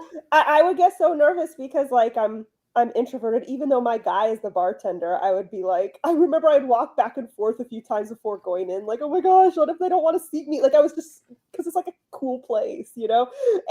And then I'd go in and I'd get like princess treatment because Cliff's the Hell yeah. bartender, and all of his coworkers are like, oh, you're the girlfriend, da, da, da. And they would just bring me all this alcohol and all this free food, and they'd be like, don't tell the owners, and I'd just be there tip-tapping at my laptop, and I felt so cool. You know, I'm like at this upscale Yes. restaurant, I'm wearing boots, and I'm just like, oh my God, I'm like so cool. So Oh yes, writing in libraries and the study rooms also. That's another good one. yes. That's great. Yes, yes. That's a Sometimes great it's one. just doing a little thing. You could also, like, if you are very inspired by music, go to the library and go to their music section and just Mhm. rent a ton of CDs and burn the CDs, and now you have a whole new music library. Stealing in theory, yes, yes, we burn them in theory, just like you Xerox books in your mind. I love that you said that because it never even occurred to me when It you is were illegal, so we're not saying to do that. is burning CDs illegal? You're right. I'm sure you're burning It CDs doesn't is sound not inherently illegal, but it becomes illegal under copyright law when distributing or selling copies of okay. music. Never mind. You can do whatever the hell you So want. you apparently you can. From the library, Oh, though? it's not. It's not. It's not illegal if you own the CD and you're making a copy. But the library is for everyone. So What? it's like Okay, listen, I we don't own it. understand what's going on, but today is role reversal day. I taught you a phrase, and you did something illegal. All right? And it's Fine. kind of standard that we know that you're not supposed to do that. So I I love what's happening. I'm not sure what's No, well, going on. to be fair, it's not that I didn't know it was illegal. I was just double checking to see if there was a loophole. And the loophole I found is that You have to pay for it. the library belongs to everyone. So in a way, it is our CDs. In a way, it is our CDs that we For are making. The public public law. library. No, I'm helping. Let me help you. Publicly and on this live stream, do not do that. Yes. For legal I was purposes. joking. It was a Do joke. not do that. We've never done something But like it that. is the role reversal day. You're like, man-eaters are sexual partners. I'm like, no, it's not. Just like very firmly. And then I look it up and I'm like, doesn't it feel like upsetting when you're that confident and you were wrong? Because that happens to me constantly. I'm more upset that like these people were calling me that and told me. I'm like, why did you tell me? They're like, because you just are destroying these guys' egos. Why are you telling me that I'm a sex fiend, but telling me it's something else? No, you're not a sex fiend. When I was a fucking virgin. You're a man-eater virgin. Man, I remember there was this kid that grew up so underwatch. So underwatched. Their family was in a cult. It's a whole thing. And she had to do so many weird ass things. And she was like doing lots of sex stuff at like age like 13, 14 and going on. And I was like, girl. And like cheating and sneaking and like, whoa. And the whole time the parents were telling my like caregivers that they were doing a bad job with me and that because they let me do whatever, which I'm like, they let me stay at the library longer than when the lights come on. Holy shit. You know what I mean? And I mean, I was a virgin for so long. Not that anything is better or well, obviously you should not have sex. But it's one it's of those not good for your brain. But it's like one of the it's like a parent bro thing. Yeah. like you don't even know what you're yelling at. And I'm just like, Okay, two stories to add on to that. My parents, well, my mom thought I was like the black sheep. They treated me like I'm using this word. I don't believe in this, but it was of the time. She would treat me like I was a big slut, and she was always afraid of me becoming a big slut. Meanwhile, I'm asexual, but okay. It's like you're worried about something you don't need to be worried about. Right, but I was such a black sheep. I was constantly getting grounded. I was like the disgrace of my family, and meanwhile, all my friends' parents were like, "Thank you so much for being friends with my daughter." Like, I was the good influence because I was the virgin. I didn't smoke. I didn't do drugs. I didn't drink. I got straight A's. I had above a 4.0. I was like every parent's wet dream except for my mom. Hopefully not wet dream. Well, you know, joke. Adults. Yes. Children. You know what I mean. I know what you mean. I'm so sorry. I'm just it's an autistic stream. It's fine. It's very autistic today. I had a second point, and I'm trying to remember what it was. Oh, when I worked at so I went to school at Carlmont High School, and that was the school that the book and movie Dangerous Minds is about. And this is a book where that became a movie. Very familiar. The book was written by a former teacher at Carlmont, and it was all about how they called it something else in the book, like something Mont. But it's all about how there's gangs and violence and things like that. Mm-hmm. And there was a time where there were a lot of gangs at Carlmont, but that time had come and gone. And even the author got a lot of shit for embellishing and writing about shit that never happened. And so Carlmont had a bad reputation. But by the time that I went there, Carlmont's reputation had totally turned around. We were like in the top percentile of high schools in like our region and stuff. I mean, like when I graduated, I had a 4.35 GPA, and I was the 18th top GPA at my school. At a lot of places, 4.35 would be number one. I was the number one GPA at my school was a 4.8. That's crazy. So like my sister got a 4.2, and she was like the third in her class. So it's like all that said, like kids at my school got into MIT, a bunch of kids got into Stanford. I got into Berkeley and UCLA, and I wasn't anything to write home about. But anyway, I think you are.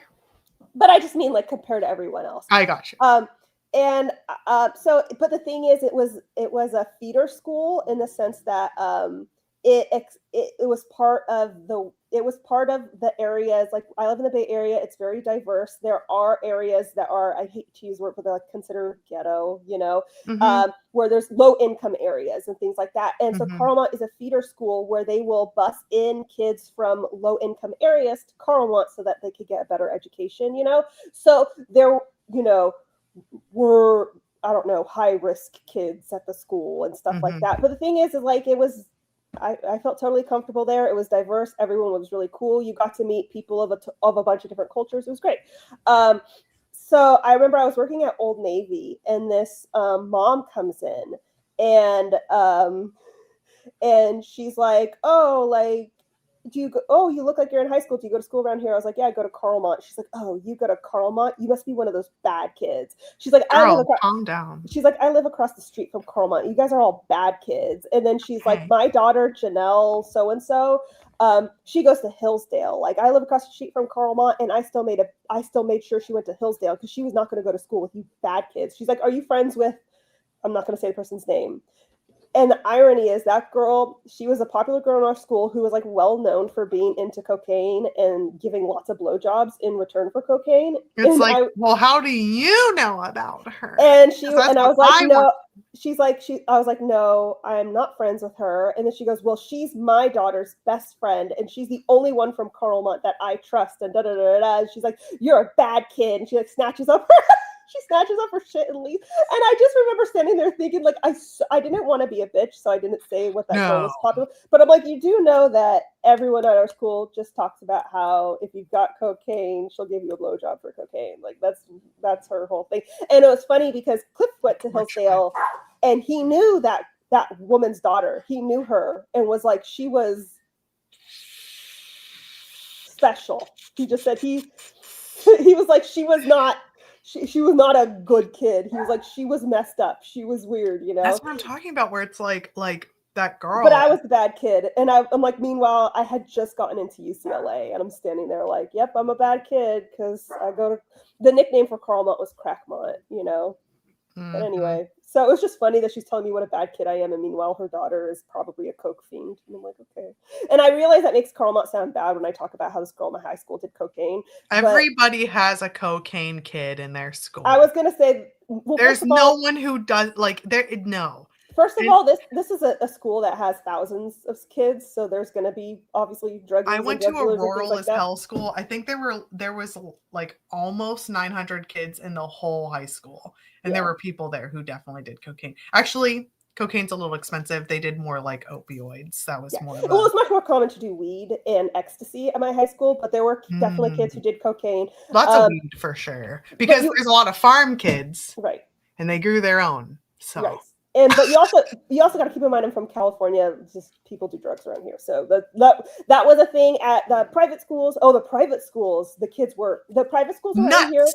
You went to private school for status and not for education. The Yes. private school kids were known to be very stupid. They didn't get a good education. I remember my boyfriend's sister was going to the all-girl school, and she didn't know how to write an essay. She got an A on an essay that was just one giant paragraph for 3 pages.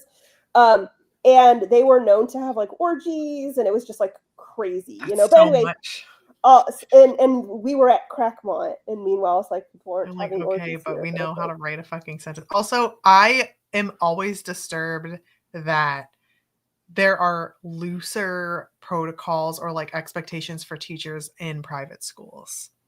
Like mhm. they don't have to pass certain tests, and they don't even have to have their particular degrees and stuff like that because they can do Yes. like I mean, I have a relative who was a teacher for private school, and she was only a teacher for private school because she couldn't legally be one for public school. that's what I mean. Yeah, And yeah. let's just say she ended up homeschooling her kids. They're very stupid, and she homeschooled them because she didn't want them to learn about evolution or sex. Oh, okay. The sex Evolution or part, sex. but that makes sense. Anyway, Because you know, every time you turn down a hallway in a public school, you're gonna see evolution and sex at the same time. So, and it's just so funny because I went to Crackmont, and I was the virgin, the big old virgin, didn't lose her virginity until she was in her 20s. Like, come on, you know. But yeah, Crackmont, I'm such a bad kid.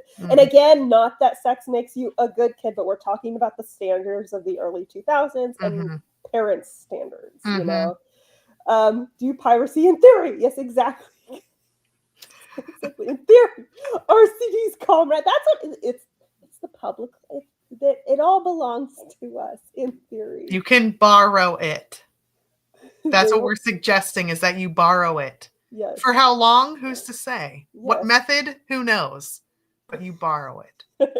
They were in a cult. When did that? Did I say that? No. I was talking about like an old like friend. Oh yeah. Whose parents were basically in a cult. I'm short paraphrasing because, and I'm not even going to say the religion because it doesn't matter, but it was the way they took the religion and the particular. Oh, what is singing? I don't know, but I should check on it just because I have to sign. Hold on one second, guys. Hello, it is you and me now. Don't you worry, I'm here and very calm and not nervous.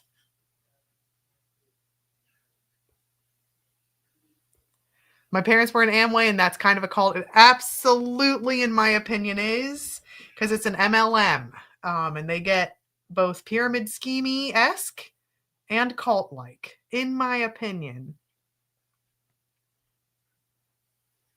Hi, Standard Feed. I also miss you. Every time I'm like, I want to game randomly, and then I want to message you, and then I'm like, bah, I won't bother her.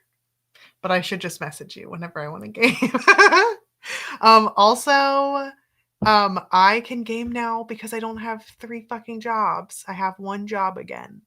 Just 1.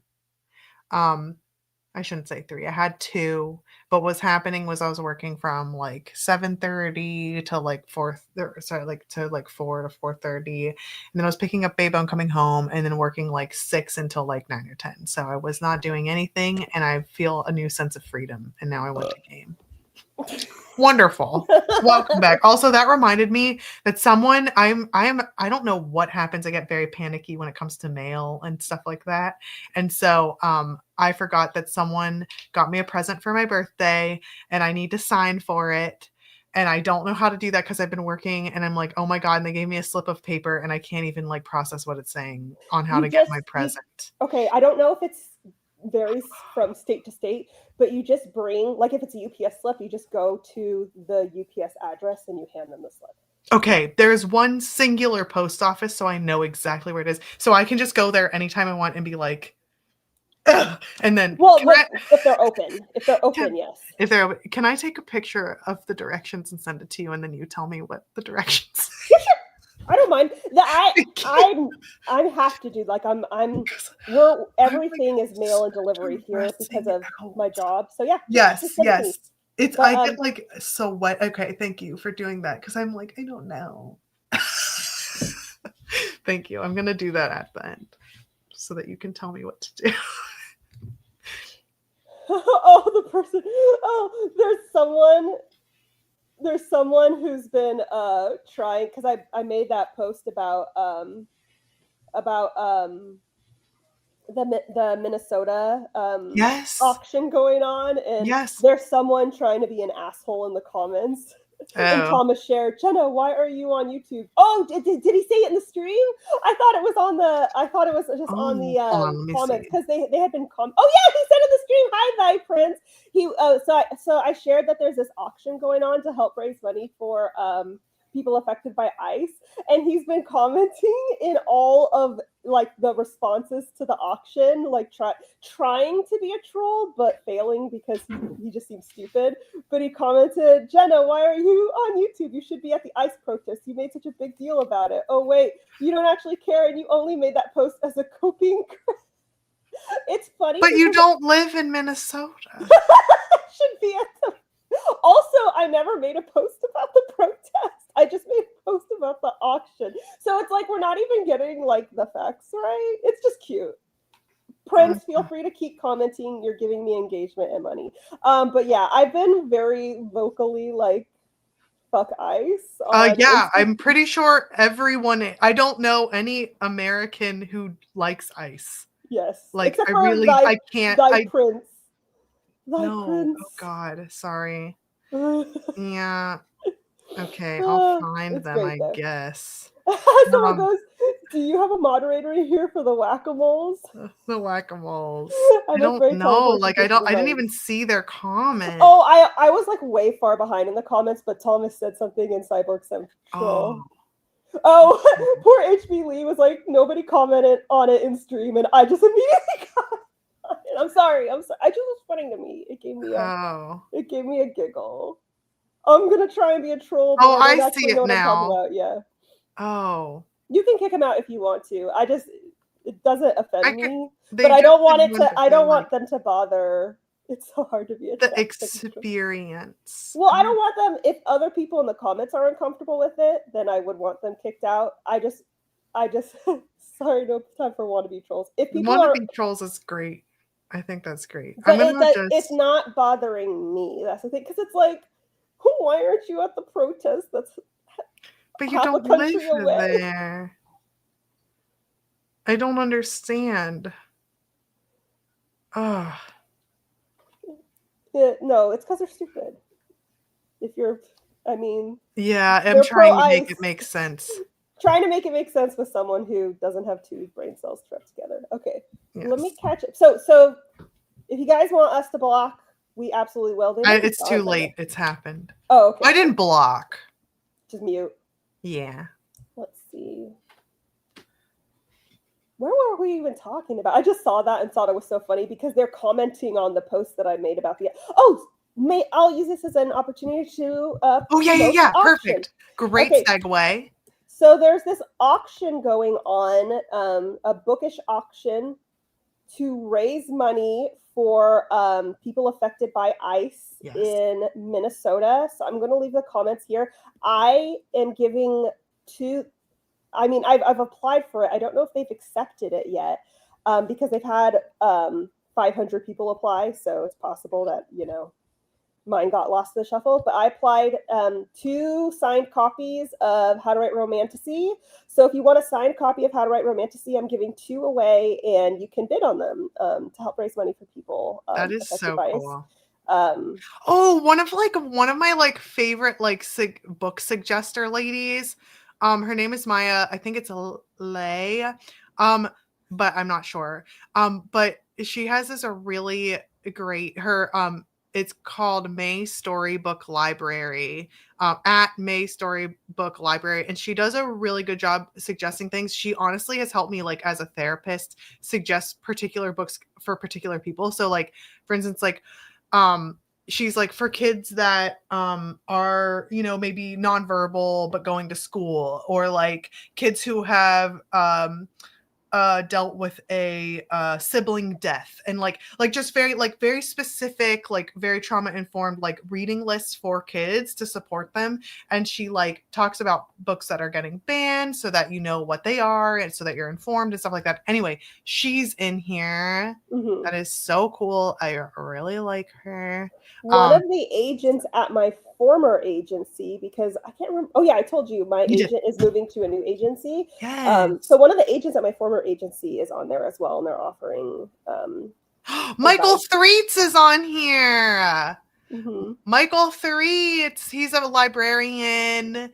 He's starting the new Reading Rainbow. I know, isn't that great? They picked the perfect person. They did pick the perfect person. Like, And it's so funny real because perfect. he a bunch of people were like, first of all, there was like this like it was discussing what they're saying about him, but of course it was on Twitter, so but they were like saying, you don't want this autistic such and such person around your kids or whatever. And I was like, okay, that was a weird take, but lots of takes on there are.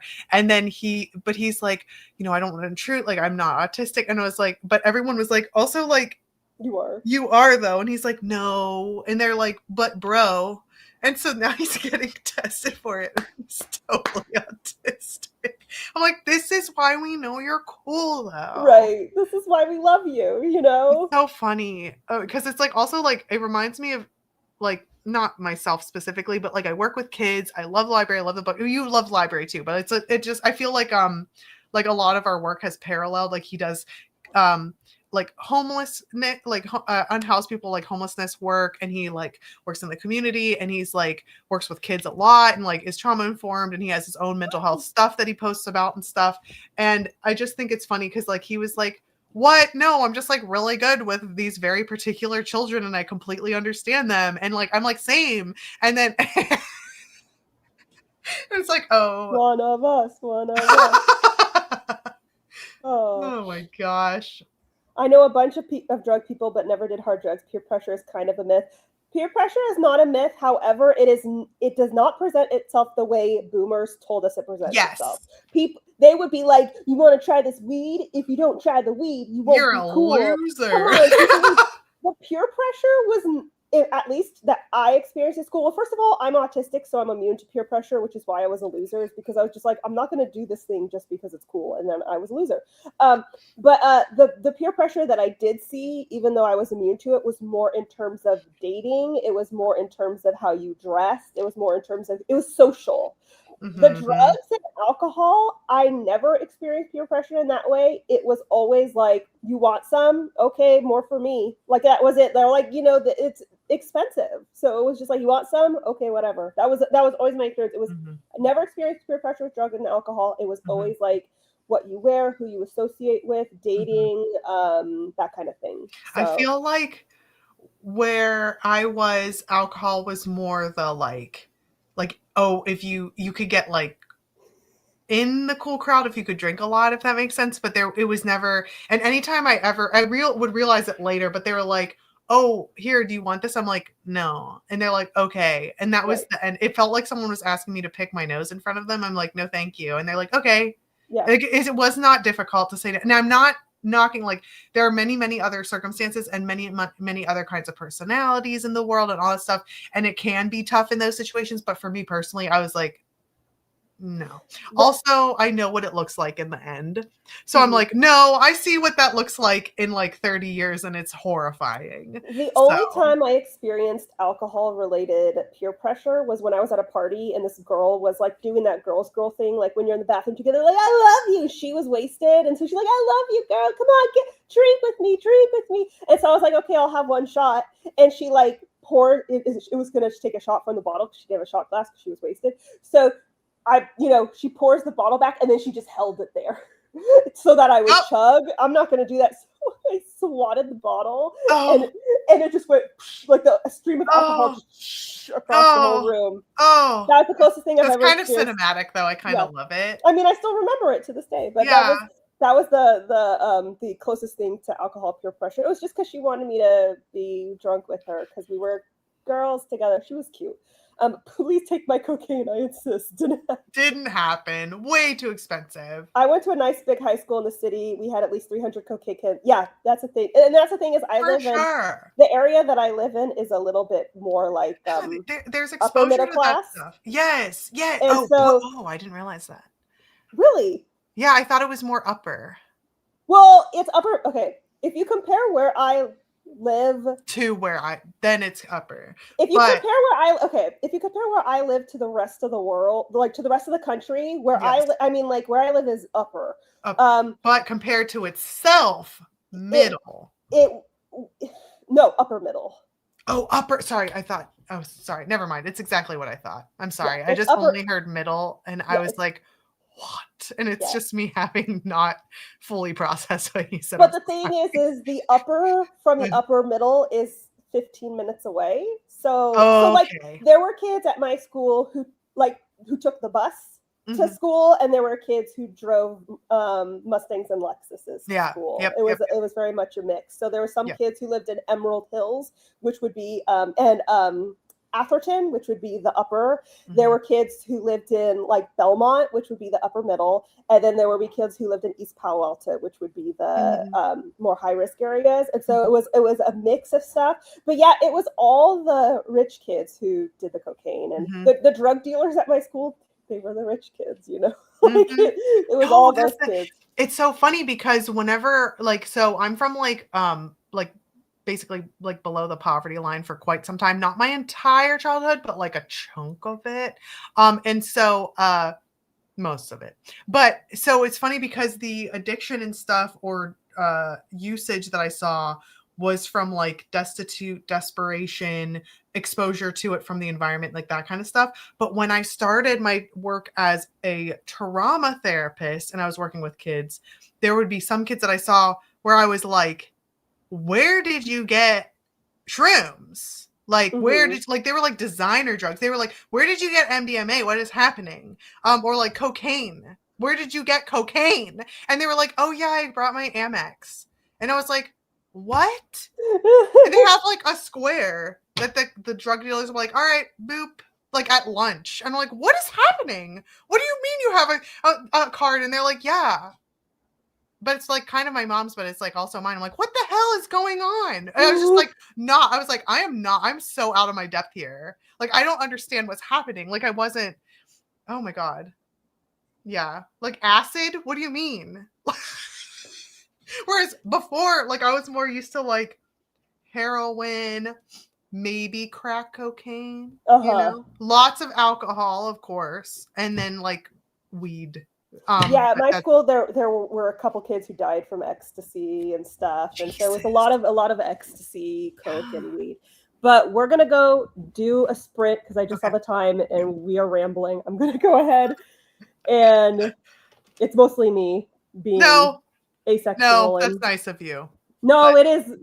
Let's not forget Maneater. That'll be my new headline. But okay, guys. So ever since we talked about it, side note to just add to the derailing real quick. Ever since you said that, in my head has been looping, oh, here she comes. She's a man-eater. Nice. Okay, all right, folks. We're going to do a sprint, setting the timer for 20 minutes. 3, 2, 1, go.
All right, folks, how did everyone do? I'm still on the final proofread of The Savior's Army. I'm on page 62. So that's how I did. What you got? Oh, let me get rid of this banner. How did everyone else do? What you guys don't know is one of the times that I went to get the door, I received new copies of the hardbacks of The Savior's Champion and The Savior's Sister. So I could do a little unboxing here. If you guys don't know, I was doing a basically, hold on a second. Oh, let me catch up with your comments.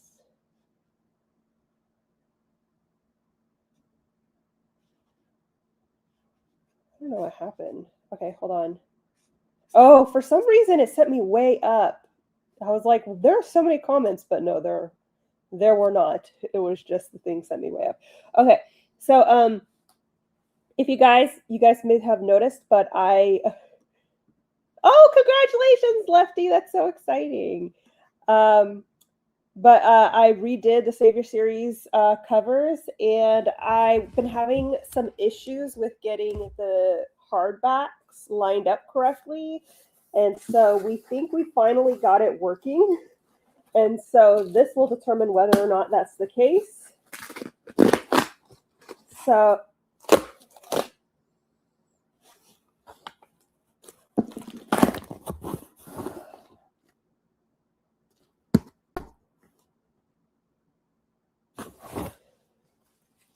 they messed up again. They forgot to give me the jacket.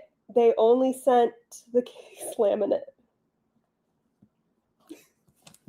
I cannot fucking win. I cannot fucking win. The case laminate's gorgeous. It's gorgeous. But there's supposed to be a jacket. Yeah.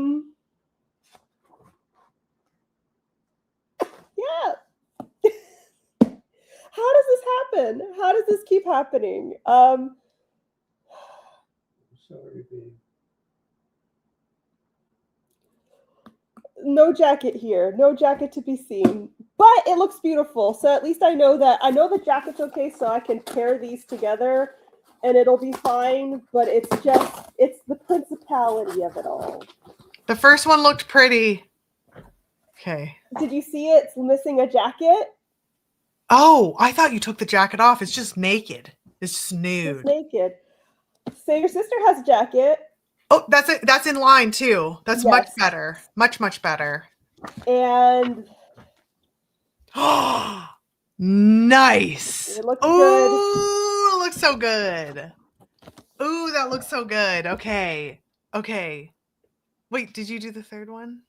Or did you just I get don't have a two? third one. I just only have these two. What about TSA? I have a final proofread to do.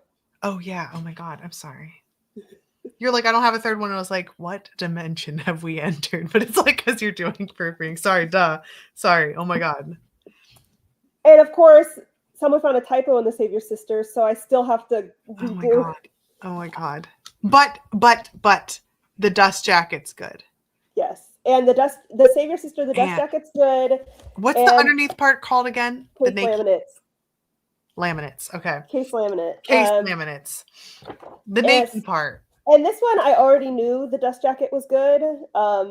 We just needed to fix case laminate, and the case laminate's fixed, so yay. But it's just like, guys, you're late. You didn't fix the things I need you to fix. Now you sent me a naked book. So let me pull up Ingram Spark and see what the fuck's going on. But they don't know. They don't know. They know nothing, Jon Snow. It's fine. It's fine. Everything's fine. Okay, hold on a second. Titles. Let's see. Fucking dick, fuck, suck, dick, shit, fuck, shit, dick. Okay, sorry. Okay.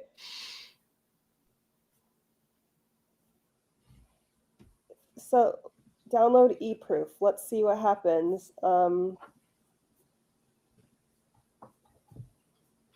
Let's see if the eProof comes with. a jacket.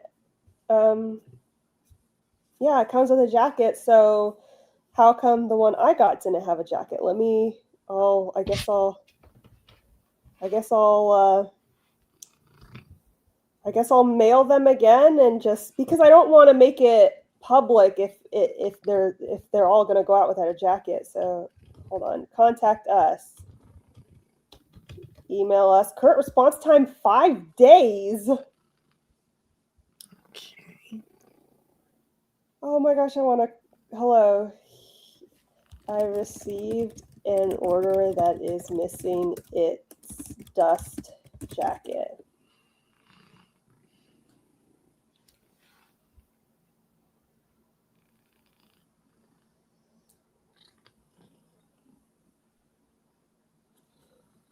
Please report a claim within 90 days of receiving the order. Log in to order, select the order, and use report an issue with the order button. Okay, guys. You're going to join me while I do this. Yeah. I cannot believe what this is, because now I got to wait to make... go into orders, log into your Ingram Square account, go to orders, select the order. Okay, submitted, select the order. I know, Kachu, you're so right. He keeps like licking and sighing aggressively. So yeah, he gets it. Knows. Okay, I have to click on the order. No, fuck you. Go away. Why won't you go? Why can't I make this chat box go away? Why online virtual chat? It won't let me minimize you. I can't fucking click on the order because the chat box is in the way. What is wrong? This is horrible. I'm sorry. I'm not laughing. I just know exactly what you're looking at because it's like the design flaw. It what's that show or that? It reminds me of You're so sweet, baby. Thank you. Office Space. Cliff is like, I'm really sorry, sweetheart. Aww. I can't click on the order because the fucking chat box is in the way, and there is no way to minimize the chat box. There is no button to make it go away. Everyone, if you were like, I know there's a way to do it where you like hit tab and stuff, but I'm just having to create a whole new window. Okay. I like the one Space Cowgirls comment that yes, it's very sweet. Gorgeous with and without the jackets. It reminds me of like, you look beautiful with and without clothes on. She's doing the thing! That means it's blessed. And everything will work out. I'm just annoyed because I thought I'd be able to submit the hardbacks now. But right this second. Yes, but I have a typo to fix in the Save Your Sister now, and then this, and technically I probably could submit it, but I want to be sure that people aren't just going to get this. Yeah. You know? Yeah. Report an issue with this shipment. Okay, now I need to take a picture. Send the nudes. It really is like that. Mm-hmm. Replace my books. One batch numbers. I don't know what the fucking batch number is. Hold on. Okay. Batch number.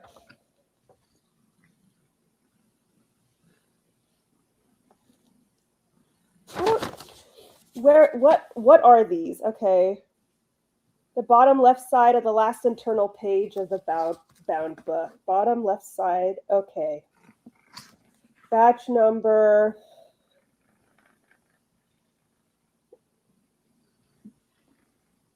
Are you fucking serious? That is such a long ass. No, I'm not writing the batch number. Fuck you. Okay. Incomplete manufacturing cover printing. The jacket was of the book was not included. And when I pull up the e-proof, the jacket's there. So that This means was that a packaging error. Because Mm-hmm. part of me was like, well, maybe they don't have the jacket, because when I uploaded the change of files, I only uploaded the case laminate because that was the only thing that changed. And part of me was like, oh, it's my fault. I needed to upload the jacket. But I uploaded just the case laminate for the Save Your Sister, and it sent the jacket. Mm-hmm. So. And if anything, no, never mind. I flipped it in my head. Forget it. I flipped something around. Never mind. But yeah, so it was a packaging error. Okay, hold on. I have to send this picture to myself. I really wanted this to be live. I have pictures announcing its liveness, like sitting in my phone, ready to for a big announcement. I'm excited to do the big announcement with you whenever it. And it's just not happening, and I'm just so annoyed. Okay. The jacket of the book was not included. Okay, cover printing, and I asked replace my books. Submit. Mm-hmm. Okay, press submit. Oh, is this order for an event? No. Ship address, use original address. Okay. Submit. I hate you, Ingrid Smart. Okay, and it's going to take 5 business days for them to respond to me. Like, I'm so annoyed. Mm-hmm. Mm-hmm. I'm sorry. I'm going to cry, everyone. But it looks good. The case laminates are good. So it's really, really pretty. And also, okay, so I know that it doesn't have foil, but it looks like it has foil. Yeah, it's the same kind of vibe. And this is it genuinely looks like it's foil. Yeah. It's because of how it reflects the light. It's so beautiful. I love the spines. It's so beautiful. Oh my gosh. So pretty. I cannot wait for people to do like the special like edge thingies and spring and stuff. Oh yeah. You know what I'm talking about, where they make it all like Yeah. Oh, well, sorry guys, hardbacks are still gonna be. I was so excited about this, guys. And I was like, I'm gonna box it for you guys, and now I'm just sitting here like, well, I guess I won't be. I could technically make. Well, yeah, Casey. I was like, it's fine, everything's fine. That's me right now. Mm-hmm. I still, yeah. I was thinking it looks like foil. You've made them so elegant. Thank you. You're so sweet. Door books, honestly. I could technically make the Save Your Sister available, but I want to fix the typo first. And yeah, I just saw what you said, Iona. Like I said, I will keep you posted on this artist, mm-hmm. and we'll see how it goes. Mm-hmm. Because yeah, mine's 2 months late as well. What I also find intriguing is that we reached out to that one, not this one that we're talking about, a different one, around the same time. I was first, and she picked you, which is fine, but also I'm like, what the hell? Well, the thing is I kind of told her, I was like, I have a deadline for this, right? And so she finished it. Nope, even before that, she worked on yours first.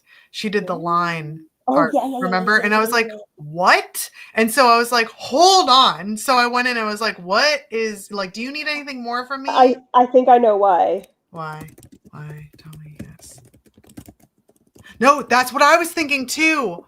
Yes, that. Yes. Because I was like, oh, I see. Which also from like, okay. Because from like a business standpoint, I get it. But also I'm like, from a business standpoint, I don't get it. Well, here's the thing is a lot of artists tend to be like this. And I get that, like, I understand in the sense that life happens, things get very overwhelming. But as someone who runs a bit, and this has happened to me before, where I make arrangements with people and then I realize like life has happened. Mhm. So I email them and I say, I'm really sorry, but XYZ has happened. Here are your options. I Yes. mean, anyone who ordered the hardbacks of these books know that they were supposed to go out in December, and I wasn't able to ship them into January. So I sent a mass email to everyone Yes. who ordered them, and then I explained the situation. And I said, all of you are welcome to have a refund if you want a refund, or you can wait. They all decided to Everyone wait. waited.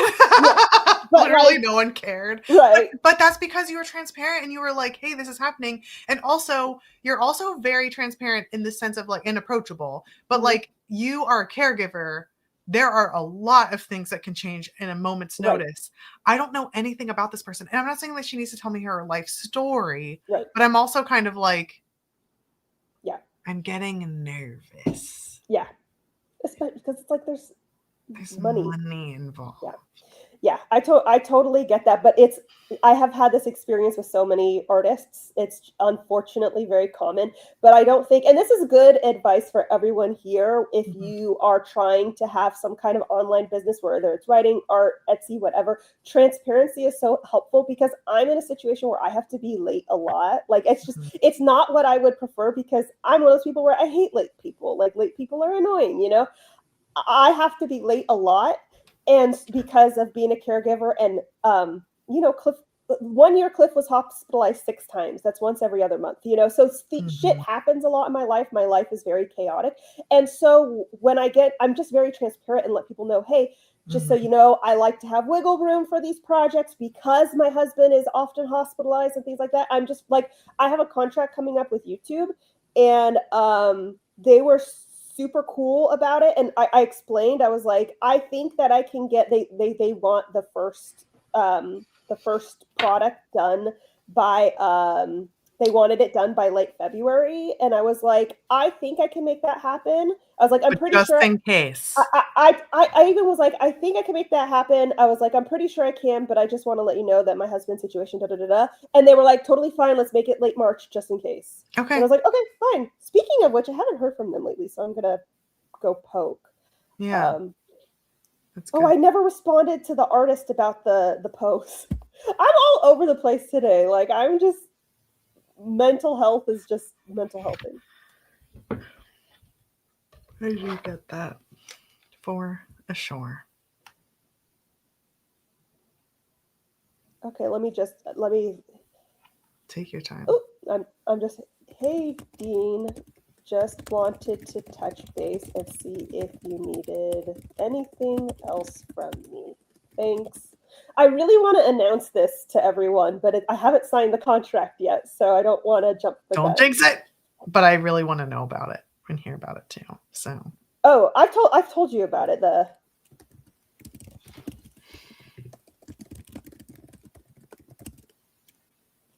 oh, I did know about that. I'm excited. Perfect. Yeah. Oh my god.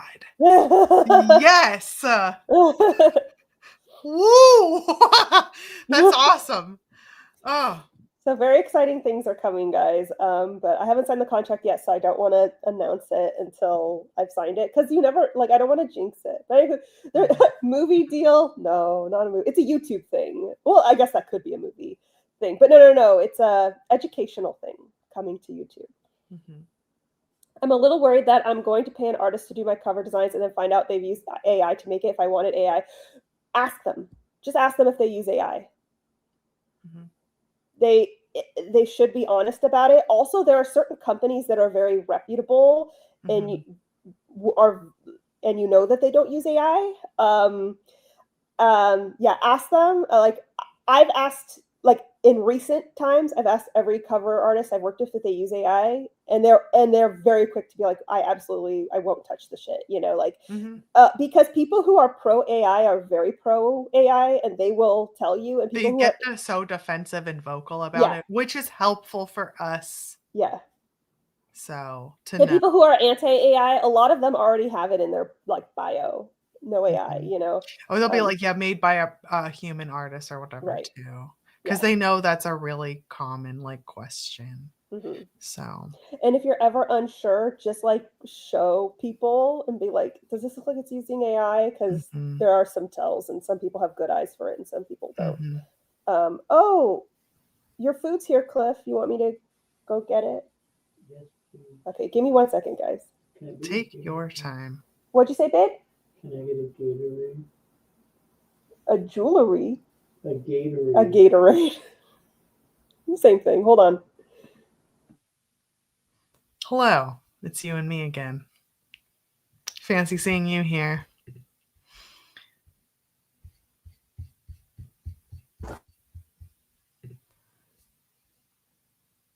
Love our food.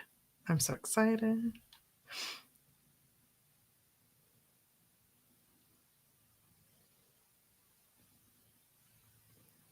Oh man. Long time no see. We left with the babysitter. Oh my gosh. That's so funny.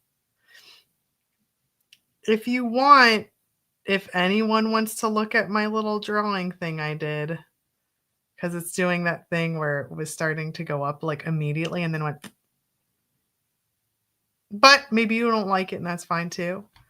But it's like, wow, 13 whole interactions. Very exciting stuff. But I think it's fun. I messed up the last one.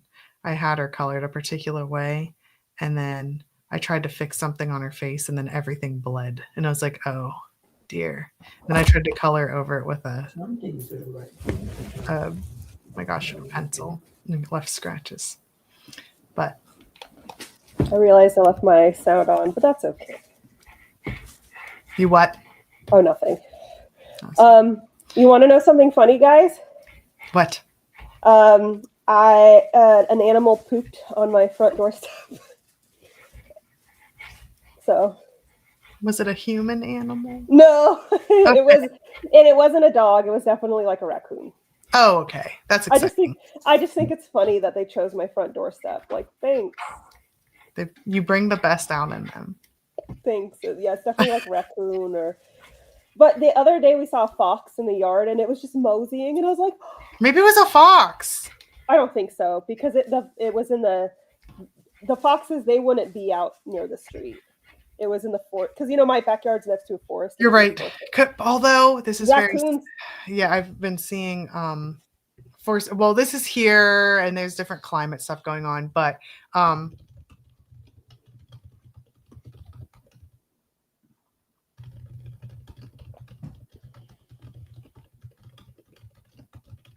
this is a little sad, but that's what made me wonder about the fox. Oh, because I'm like, well, it's right there, I've only seen a fox in the road once. No, thank you, baby. Mm-hmm. Sorry, see. And that's because it either had a baby in its mouth or prey in its mouth, and it was darting across the road to the forest. So I think it had prey in its mouth, and it was going to like give it feed. Yeah. So, but yeah. Yes, it's not really common to see them in the streets. I definitely see them. Like, if I see them in the streets, it's always because they're like, we live right next to a forest, so it's just kind of like they're crossing the street to get back to the forest. So it's possible, but it looks like raccoon poop to me. And raccoons they're just constantly like moseying. We'll just be driving, you'll just see a little group of raccoons like womp womp womp. That is so cute. Also, and I'm just like, I see them in the roads all the time, but like, this is what my roads look like. Like, this is from today. So I'm like, well, and you've seen my street, Yes, it's very lived on. Yeah, but not too busy that I can't cross. And I'll have you know that I was able to cross the street fine in San Francisco. And San Francisco is a for real city. Mm-hmm. So it is. And I struggled to cross the street, but it's because there's so many people that it's like, okay, we can all go together. I'm sorry. Oh my gosh, look, she helped her gay raccoon come out. I want time.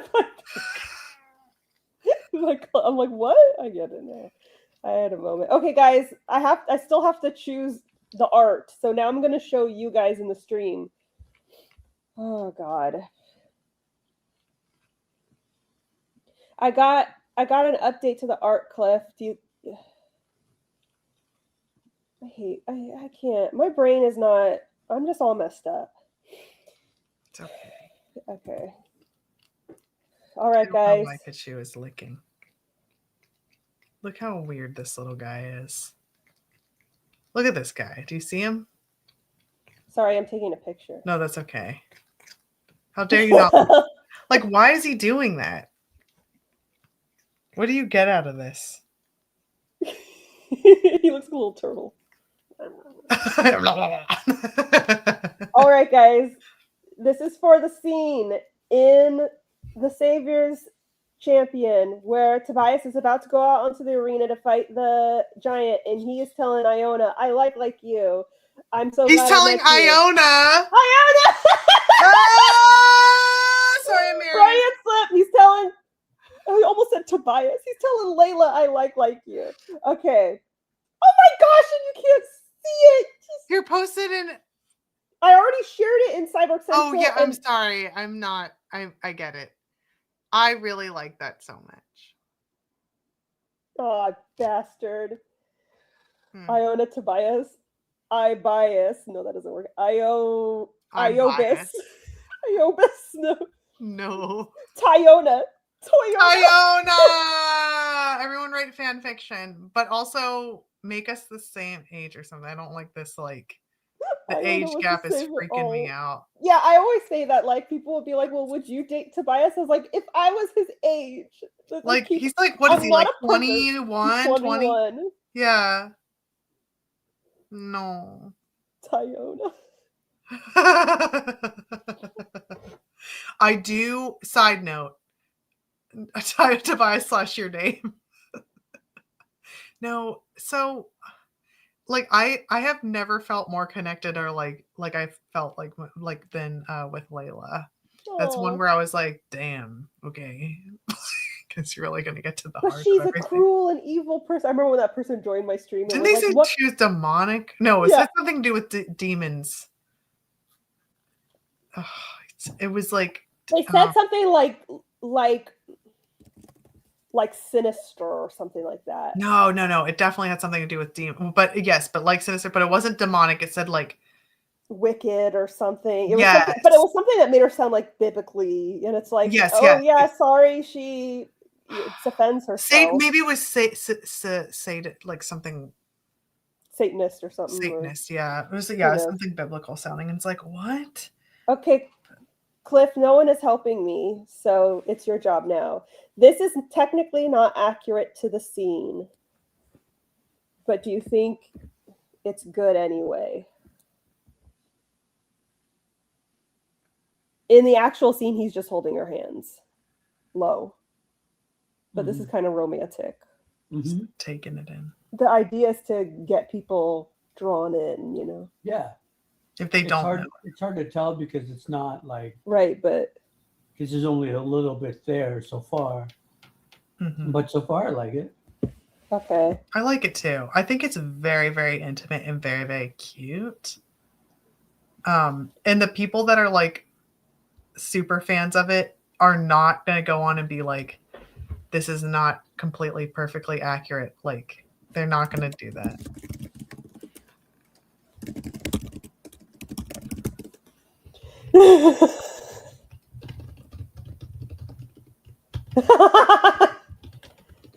I'm a sucker for the face touch. Yeah. See what? The face touch, yes. And they do that later.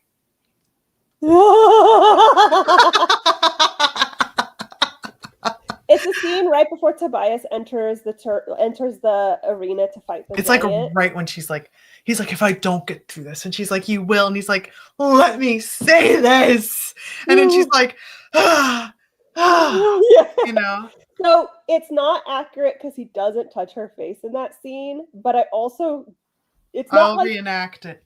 Yeah. He goes like this. He's like, ow. He just holds her hand. He's like, Layla, please, I need you to say this. And she's like, you're like I have to confess my love. But the thing He's is, totally falling asleep, by the way. He like literally does not care. Please don't fall back. but the thing is, for me, is it'd be one thing if the drawing is like, oh, Tobias has his dick in her. It's like, okay, that's not accurate. But it's just like a face touch. Like, I don't really give a shit, you know? If he's like fucking her in that moment, I'd be like, yeah, that's not accurate. But like Just people standing up right before the arena.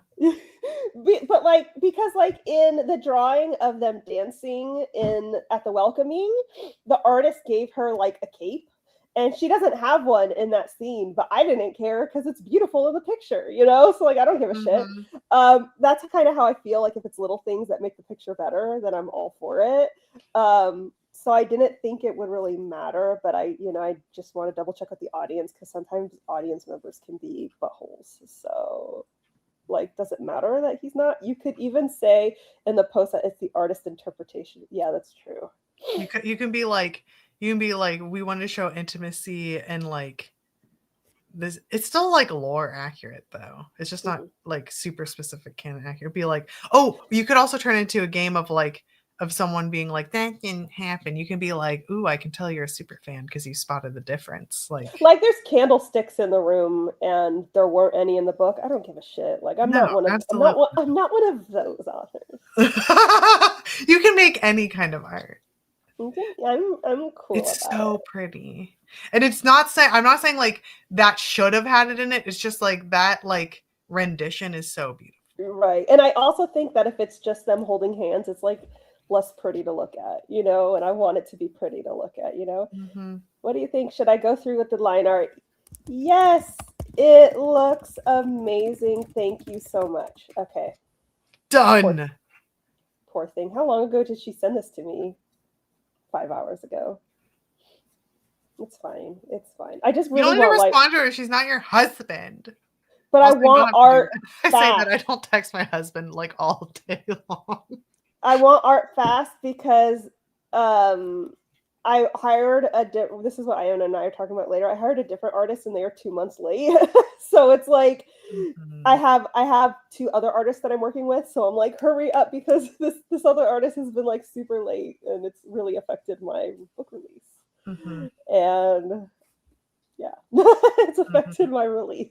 So if I can I'm just so happy that this artist is quick, because she said she would start on the 26th, which is today, but she started yesterday. And I'm like, oh, I love you. That's really, she sounds like super excited about it. Actually, it's funny because in her emails, she doesn't sound excited at all. She's very just like, okay, what do you want? But it's fine. I love that dichotomy of like, what do you want? Okay, well, I don't know when I'm able to start this, but maybe soon. And then it's like, bam! She's like me. She's just like very direct. Like she was the one who was like, okay, pay half now. I start on this date. Is that okay? Excellent. I'm like, yes. We love a direct queen. And then the day before, she messages me, he's like, I'm starting tomorrow, so I need your instructions. And I send the instructions, and then immediately it's like, bam, here's the line art. I'm like, oh, excellent. Cool. I think it could also be like, it's a book scene. You're not supposed to really describe every teeny tiny little detail. Right. Yeah, exactly. I really don't care about these things, but there's always, you know, that asshole. You see them all the time. They're like, actually, you know, Rhysand didn't wear that belt buckle. And it's just like, oh my gosh, go. I will never, side note, I've never read any of the books. I know I will not like them, so I'm not going to.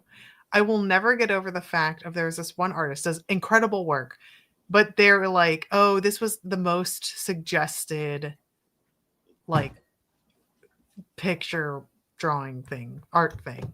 And she's like, here it is. And it was them like, it's like the moment they had sex, but it was the one that resulted in her getting like conceiving her child, and they're like falling through the air like fucking eagles. And it's just like, what is happening? They're like, I don't want just sex. I want like conception sex. And it's like, what is going on? Actually. And also she like, if this is a breeder kink, just say that. But she like she sends an image of their unconceived baby to his mind, and that's what makes him come. I just can't. Just goes, what the fuck? Yeah, I don't understand. I don't want to. I get grossed out. It's like there are these things where it's like, how did we get here? It makes sense if it's more like oh my gosh, there was a post I saw that was like the first episode, like the pilot episode of the first season, and then it's like the first episode of the last season, and there's like all this crazy shit going on, and I'm just like, I just don't understand like what's like going on, and it doesn't make any sense. These books just get worse and worse with each entry in the series. Yeah. I don't. Yeah, like to me, yeah. the ACOTAR series is the book equivalent to Taylor Swift music, and it like appeals to the Midwest, the average Midwestern white girl, and it's like there's so many issues to unpack there that I will never understand, and I'm sorry. Although something I do like it for is that it has been, for some reason, a gateway drug into your books. I've seen a pipeline of like, I like romantasy and I can't get enough of it, but it's all regurgitated of the same thing. I want something a little different. And then they've been reading the Savior series and they're like, whoa, I like love this. And like, they're so like nice to each other. Yeah. And it's so funny because it's like, I see a lot of people who didn't like ACOTAR like the Savior series. So it's more just like, did you think Rhysand was an abuser? Because he was. We'll hop on by it, but no, definitely like that's mostly the readership for sure. But it's like I've been pleasantly surprised at how many of like, hold on, let me type it. I'm sorry. But unfortunately, end up liking I'm very surprised. I'm like genuine, and I'm like, okay. I'm rooting for you. I'm glad that this can start your questioning of things. Oh, thank you. I appreciate that. Yeah, what's unfortunately the norm now, though, is that like most people do like it, and so it's created this expectation in the genre where if you want to get popular, you have to write these abusive men, and that's part of the reason why I'm kind of segueing into rom-coms, is because look at Heated Rivalry. I told you the market was there. Yeah. You didn't believe me. Well, when I'm surrounded by, oh my gosh, like there's one book that's constantly on my feed, and everyone's like swooning because essentially because they're like, he does XYZ, and it's like, oh, that's rape, and everyone's like, oh my gosh, he's so hot, and I'm just like, yeah, rapists are hot, I guess. Sure. And that's what the romantasy genre has, become. But then the reason Heated Rivalry is so big is because everyone's loving the consent and vulnerability. And I'm like, oh, that's what I write. Hot. That's what I write. Okay. So now I'm like, maybe my rom-coms will do well, because I'm just so used to people wanting rape and abuse, and I'm just tired of it, I'm telling you that the market is there. Yeah. Hell yeah. I feel more comfortable providing that in the rom-com space just because the romantasy space. And I'm not hating on, I obviously love romantasy. I write it. I've just been really discouraged lately because just seeing, the uphill battle that writers like me are facing, and then the popularity is going to like, oh my gosh, he threatens to stick his dick in your mouth. It's like, oh, that's a sexual assault. I get upset. This is me taking it very, very like intensely. Like it's one of those things where if I think about it, it maybe isn't that deep, but I also feel like we are surrounded by such mediocrity of men, and of relationships and what a partner is, that I get really mad when we're not only like celebrating the bare minimum, but this is less than the bare minimum. It's like actual abuse, and I'm like, I get so upset. That's why I was like, where you're like, oh, I don't know if you like romance as much as me, and I was like, well, probably not, but also I do really love romance, but I get super messed up when I read a not good one.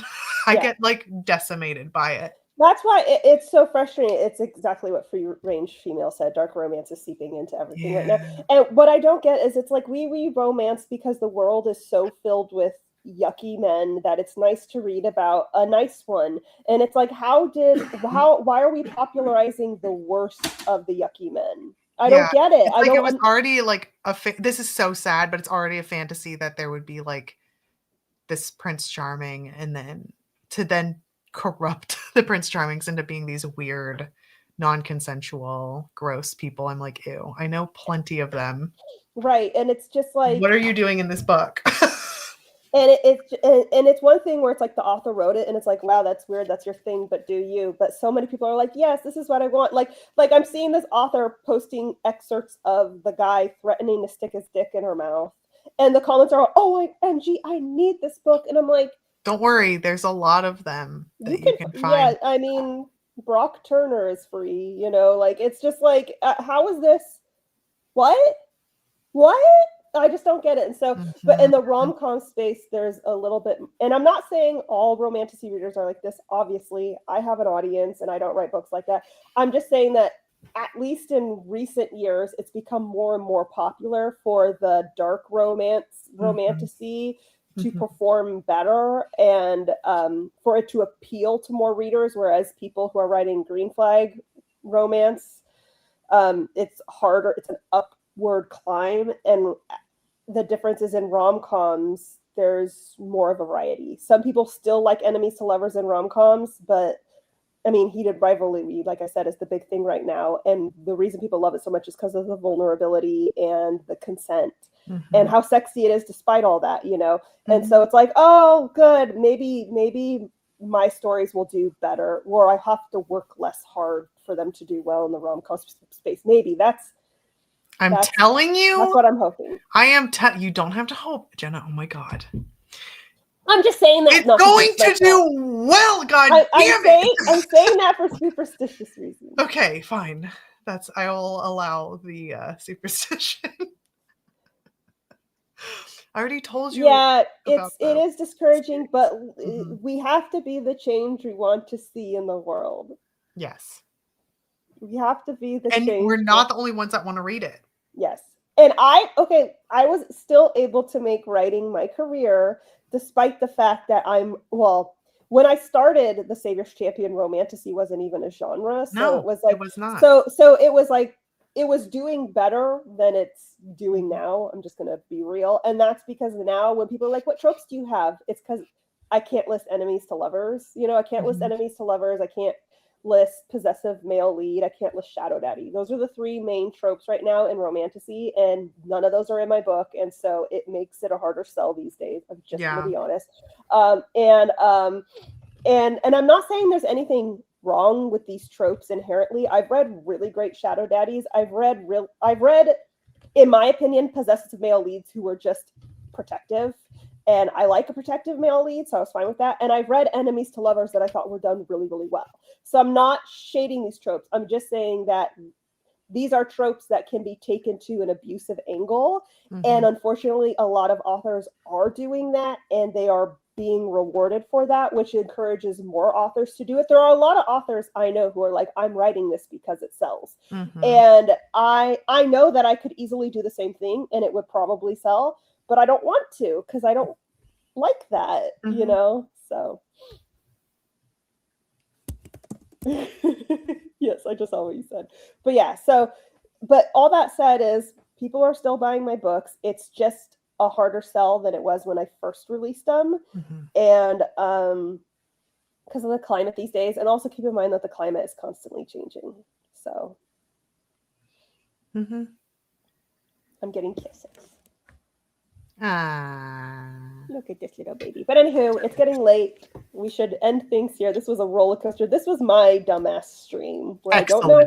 I'm still mad that they were. Why were you calling me that if that's not what it meant? Oh, Do you see? Okay, I'm so glad that you're having an Iona moment, because I'm like, retroactively it'll like stick with me, and I'm like, oh my God, like that's another thing I stole.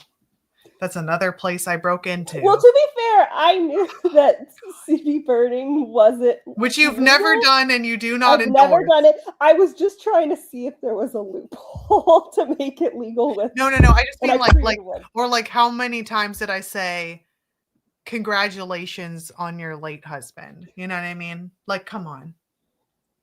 Come Kind on. of makes sense though. Like, Doesn't it sound like Like- a wealthy divorcee thing to say Yeah. about a divorce? And Like, late husband sounds like last husband, which is yes. And I'm just like, okay, like that, like clearly they're divorced. Like they just didn't want to say divorce, you know, like, Mhm. but I was around a ritzy lady. It was my physical therapist. And she said something ritzy like that, where she didn't say we're divorced. She said, instead of saying ex mother-in-law, she didn't say ex, she said former, my former mother-in-law. And I was like, is she like dead? And she's like, what? No, I'm not married to my previous husband. And I'm Yes. like, I have to tell you something. Yes, late husband sounds like he's died. No, Yes, he's dead. Yes. That's what it means. It means he died. Sorry, But I'm referencing a time when I did not know that. And I walked up to a group of very wealthy women who were like gossiping like about this. Okay, the short version is that there was a 70-year-old plus neighbor who I adored, and she had been married to an abusive person and they divorced, and then she'd been married to a lovely man, but he died. And then years went by, many decades, and then she met this guy that she met him, and they were both older, and then they got engaged and they were going to get married, and they had a bridal party, and there are these women who were frenemy types, and they were gossiping about her, and they were like, yes, but what about her late husband? And it's like, what would he think? And I was like, who gives a fuck what that asshole thinks? Because I thought they were talking about the first abusive one, and I thought they said late because they're not together anymore, and it was like a rich, fancy person way of saying divorced. And so I marched up to them and I was like, actually, I'm glad he's gone. And it was really upsetting. And they looked horrified, and they were like literally pearl clutching, and they like walked away. And I felt like something was wrong because they didn't look like embarrassed that I caught them. They looked like really upset. And so then I later asked my mom what that meant. She's like, oh, that means someone died. And I was like sobbing, and I ran back to my neighbor and I was like, Judy, this is what I said. And she thought it was fucking hilarious. She was like, that was amazing. He would have thought that was awesome. So don't even worry about it. I love it. I just realized that there was a video that went viral, and I was like, I don't know why this video is viral. And I just realized it's because the guy in it is Hudson Williams. And now I'm trying to remember what that video is so I can watch it again now that I know it was him. But I just remember looking at it, I'm like, who cares? And it's Hudson Williams. But anywho. All right, guys. Iona, where can everyone find you? You can find me at Creepy Corn Folklore on Twitch, on YouTube, and on Instagram. And you can join the Wednesday streams, Wednesday writer streams. And I say Wednesday writer, it's productivity. It's mostly productivity. And then also you can buy my book Ashes on Amazon in ebook, paperback, and audiobook formats. And you can get a crystal ball reading done by me at creepycoreandfolklore.com. The end. I love this. Start referring to your husband who doesn't show up on time as your late husband. That's hilarious. That's so dad joked. I'm looking at all these good heated rivalry memes, guys. It's still my personality, but it's less of my personality. I'm trying to move on with my life, but I have watched it 5 times. So, and that it's not exactly. I got like unreasonably angry with my husband because while Beba was asleep, I was like, let's start watching Heated Rivalry. It's taken the world by storm. I know he's gonna love it because he likes romance and stuff. And so we started watching. He's like, oh wait, I've seen these guys on like some of my like TikToks and stuff. I'm like, why did it show up on everyone else's and not mine? And then so we started watching it, and he's like, oh my gosh, the snow's coming down so fast. I have to like plow. And I was like, okay, make it like really quick and then come back. And as soon as he walked in, oh yeah, plow really fast. No, but literally plowing because it was snowing. And so he came back in and he was like, all right, I'm ready. And then Beba woke up and I was like, I'm gonna kill you. I'm like, I got like unreasonable. I was like, you left me. It's like he was out. Like, you don't know. They haven't even gone to the cottage. They literally were just having like the ice skating part in the beginning. Like they both did, like they were holding up their jerseys in the very first episode. And he's like, oh shit, like I have to plow or like we're going to get stuck in here. You're like, they need to plow. They need to plow. You didn't even see their butts yet. Oh my I think it's God. funny that I don't know. Did I show you the cookies that someone made, the heated rivalry cookies? No. And they specifically made sure that Connor Story's butt was like enormous because Connor Story, I cannot stop talking. Like, okay, guys, keep in mind I'm ace. Okay, so this is not a sexual thing at all. I cannot get over Connor Story's butt because each cheek, it's like the most butt. It's like a cartoon butt. Each cheek is perfectly round. Each cheek is a full circle, and I've never seen a butt like that. Just like circle next to each other. I've never seen a butt like that. Like I've seen butts with dimples. I've seen butts with stretch marks. I've seen these look like two balloons next to each other. It is And no mind-boggling. All natural. All natural. I would think. Yeah, he talks about his glute routine, and now Hudson Williams is trying. And I just remember seeing it and being like, I didn't know that was possible. It's a purely marvel. Again, not a sexual thing. I'm not into butts either way, but I was just like, I did not know what butt could look. That looks like a cartoon butt, and that's not an insult because everyone loves it, but I just could not believe that a butt like that exists. Anyway, I've seen boobs like that exist, but they're all fake. Would a SCTV have more, the same, or fewer butts than he? They would probably. Well, actually, more. I was gonna say it would have all like half naked in the undergrounds. I would say it has more skin. It would have more skin in general because they're all topless. But I think it would have an equal number of butts because there's the bathhouse scene, and then there's the making out at the end, and the Tobias getting his dick measured. It would pretty much almost exclusively be Tobias's ass, but it would be a lot of it. So I would say it would be. You only see 2 butts? No. Oh, wait. You see Enzo's butt, and you see Caesar's butt. No, I mean like on Heated Rivalry. You only see 2 butts. You only see 2 butts. No, wait. You might see Scott and Kip's butt. I don't think so. Not as memorable. So. Yeah. Well, I wasn't as into them as a couple. I know some people like Kip's my favorite, and You shot me down so fast. I was like, I resonate with Kip, and you're like, Kip is fucking annoying. I didn't say that. I said he was my least favorite, but I resonate with him. I am him. I feel him, and you're like, no. And I was like, wow. That's not what I did. I'm hated. I'm just kidding. I said he was my least favorite, but I didn't I didn't say I hated him. I said he's annoying as hell, and I dislike him greatly. Where did you even come up with that? I swear this is the autistic experience with neurotypicals is I say he's my least favorite, and it's like, so you said you want me to die. I have to say I'm totally joking. I know you are. But I didn't realize it. So real quick before we end. So there's this guy that I work with. He's one of the other therapists there, and he's lovely. And he's Latino too. But oh my gosh. So oh my God, this poor man. I feel so bad because I didn't realize, because I can joke about that with you. Like, I'm clearly joking. Like, I know what you said and it was funny. But oh my gosh. But he told me, so I was sick the day before, and then my boss said take a day off, and so I did, and then I came in the next day and I still wasn't feeling well, and he was like, are you okay? And I was like, why? And he's like, you just look pale as shit, like you usually have like color. Like, and I was like, yeah, I'm not feeling good.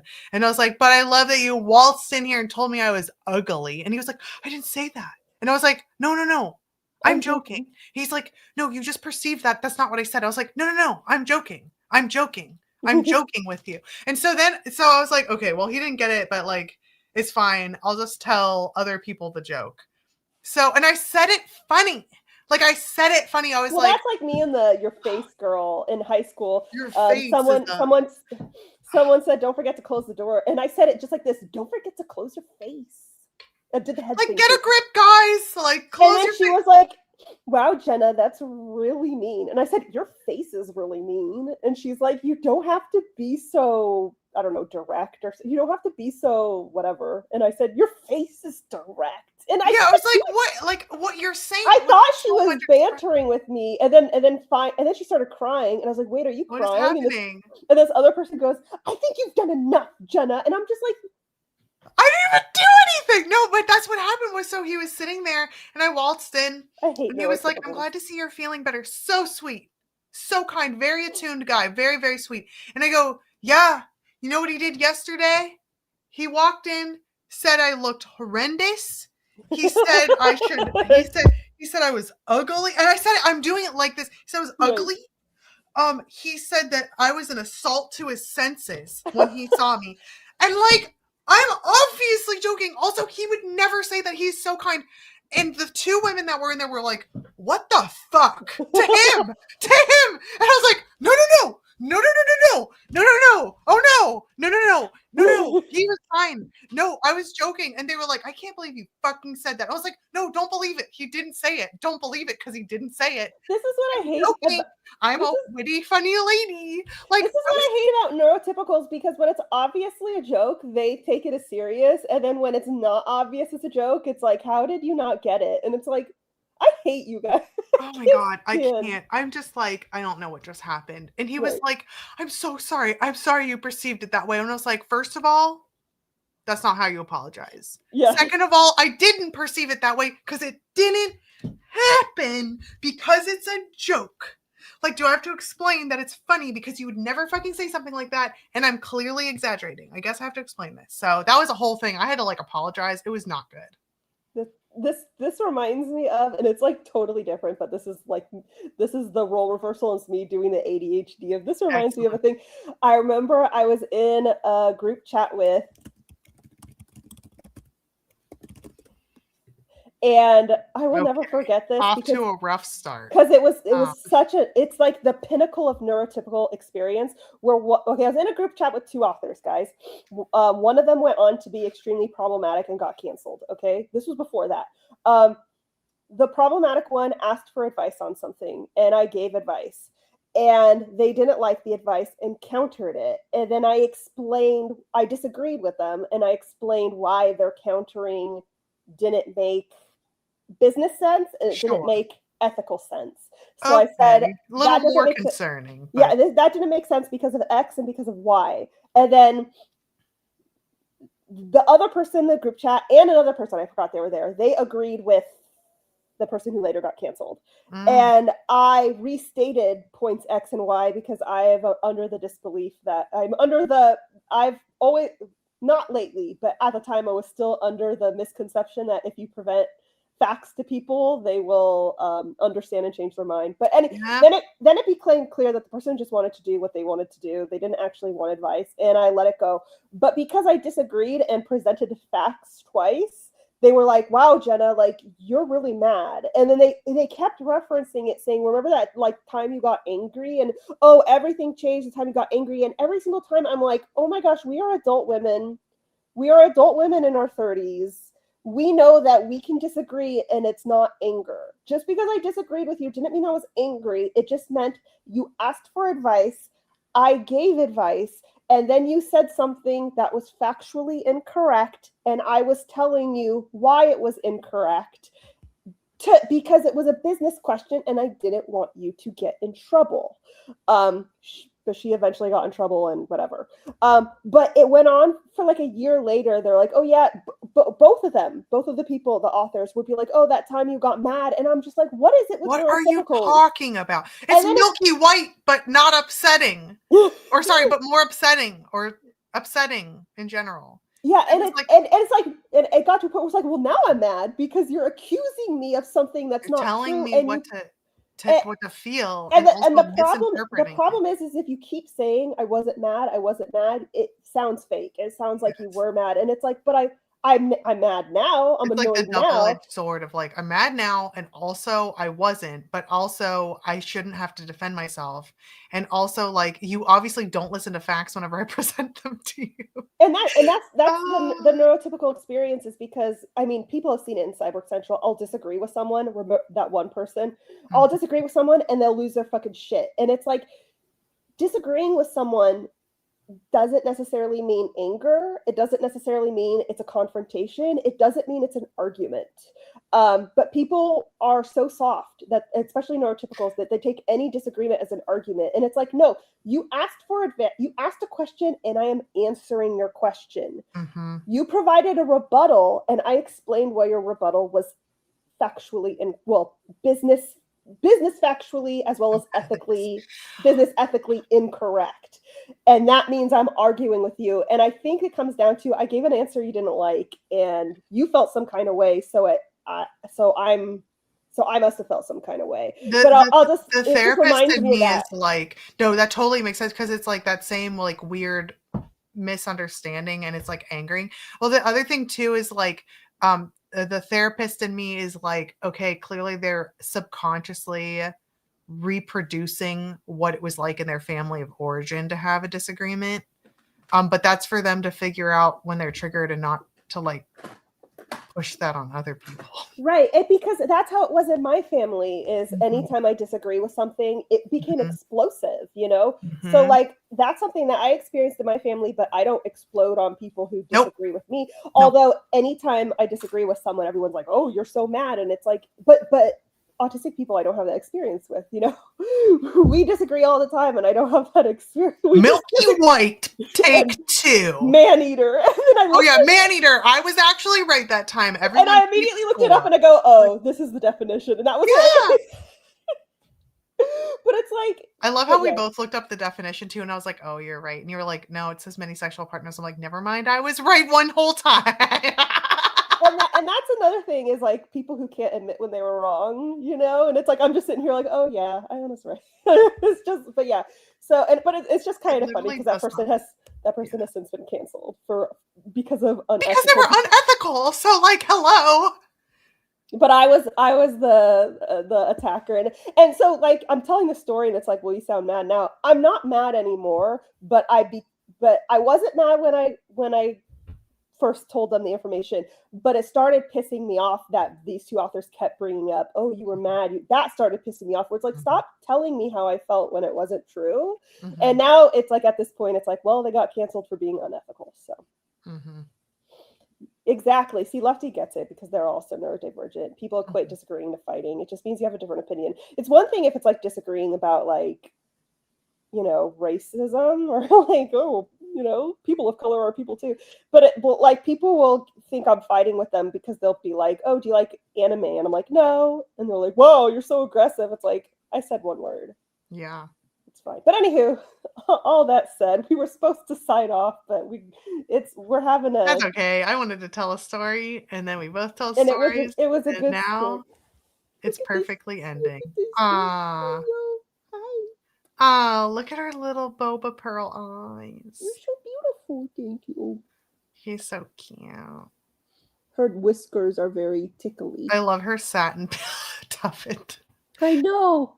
And you can't tell that it's pink in the lighting, but it is pink. It's pink because she's a princess. It looks champagne in this. Yes, exactly. But it's pink because she's a princess. She gets her teeth cleaned tomorrow, so she's not going to like me, and I'm going to have major anxiety, but it's fine.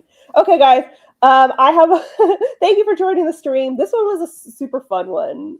I think it's because my mental health is bad, and so I'm extremely like autistic today, and you got one little hit of dopamine, and now you're high. Yes. So I don't know. So this one was fun. And guys, it's my birthday week. So I just forgot this was supposed to be my birthday stream, and birthday stream. Yay! And we got a troll. That was fun. What was fun? Sorry, what was fun? The troll. I love it when trolls show up, because they always embarrass themselves. Oh. They always make themselves look stupid, and then that's entertaining for me. So yeah, I have a video coming out on Wednesday. Watch it. And go buy my books. Please pre-order The Savior's Army. Please. I am begging you, help me out, because the algorithm is against me. So this is probably going to be my worst book release since my debut, because the algorithm is against me. And also because I'm releasing a green flag romance in a world of enemies to lovers, and it is what it is. So please pre-order The Savior's Army. Yes, Butters. Yes. And go watch the video that comes out Wednesday, and will we be back next week? I haven't set up the next coming streams, but I will probably be back next week, but I will probably be late because we have a doctor appointment at 3:30, but Okay. I could still show up. Okay. And yes, like Lefty said, like the stream, pre-order The Savior's Army and buy How to Write Romantasy. And please follow me on Instagram. That is where I am most active. And that's where you'll see lots of bubbles. She's gonna have clean teeth tomorrow. She's gonna come home and she's gonna be high. Yes. High as a kite. And have a boots with the fur. Boots with the fur. All right, folks. See you later. Bye.